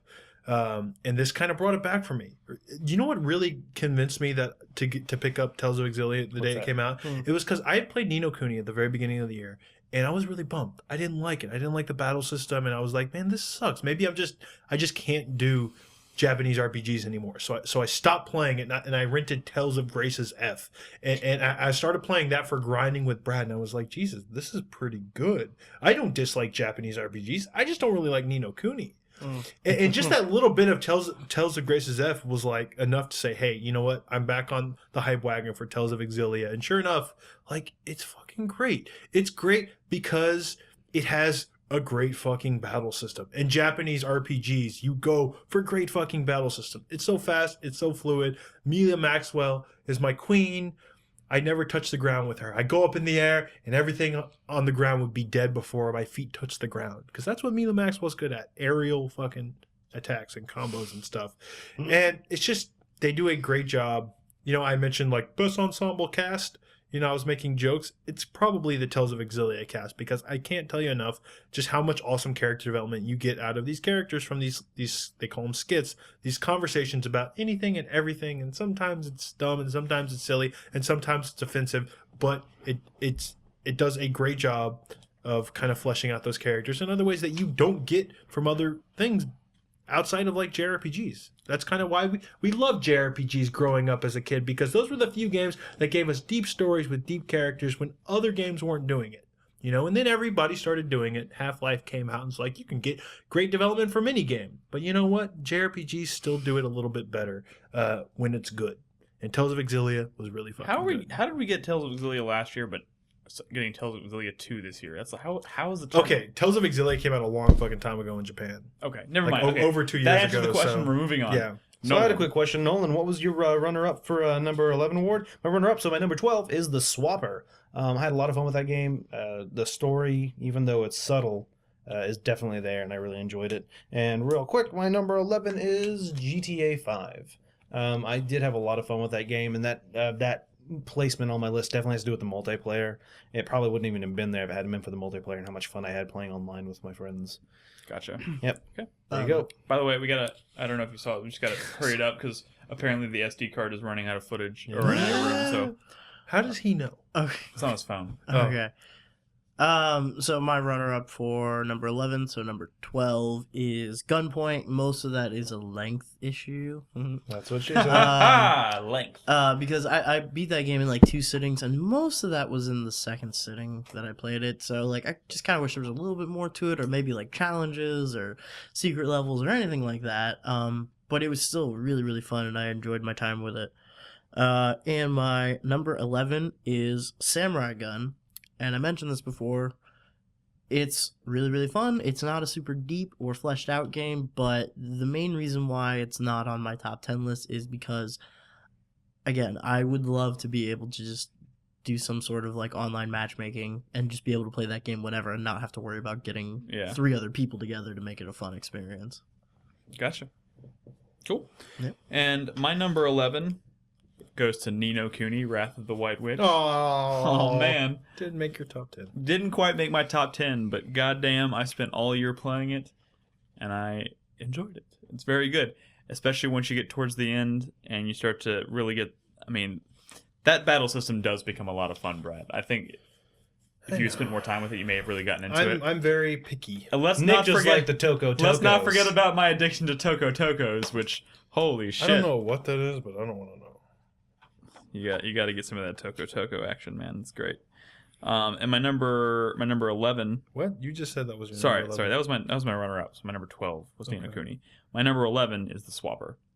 And I'm putting this on there because I think the game is brilliant, and I think it is very well executed. It's very tight in its controls, and like you said, very, very, very, very tight in its design. Almost too tight. I feel weird saying that. It has the difficulty curve on that game is kind of fucking absurd, but it's good. It's really good, and I will probably finish that game eventually. Yeah, that concludes, guys. If y'all want to see what the rest of the games that made our list were, please go check out our top 10 videos. It's going to be great. And to quickly wrap things up, I want to go ahead and announce the winner of our survey. If you participated in our top 10 community list survey, I said that out of order. We put your name in a hat and we drew some names. 3 people are going to get messages from us, and you'll get to choose a free game off of our list. And the 3 winners are the Orcadian. The Orcadian. The Orcadian. Mm-hmm. God damn it. Los Cimento? Lo Cimento. Zarls Zarls. and Zarls. Zarls. Okay, those 3 people. Thank Zarls is a lady. Congratulations. we wanna thank- Brad, you think everyone's a lady. Zarls told me that Zarls is a lady. Anyways, we want to thank everybody for helping us put together that list and participating in the survey. It was a great help to us, and that video will be coming out soon.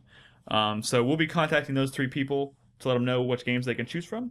And we want to thank everybody for watching. It's been fun. 2013 was a great year. Next week, you can join us on Tuesday night for our first official regular podcast of the year, where we just dive back into impressions and start discussing this shit. We'll be talking about Bravely Default, The Walking Dead Season 2, among other things. So please... Oh, we'll be talking about the demo. Yeah, I mean, we've So all... the game's not gonna At be that up point, on we all played a bunch of the demo. Yeah. So tune in next week. We look forward to seeing you guys there. And of course, 4playernetwork.com is the website. And I think that's it. Anything y'all want to say in closing? Nope. That's a no. Pocop is a lovely lady. Okay. Bye, guys. Bye.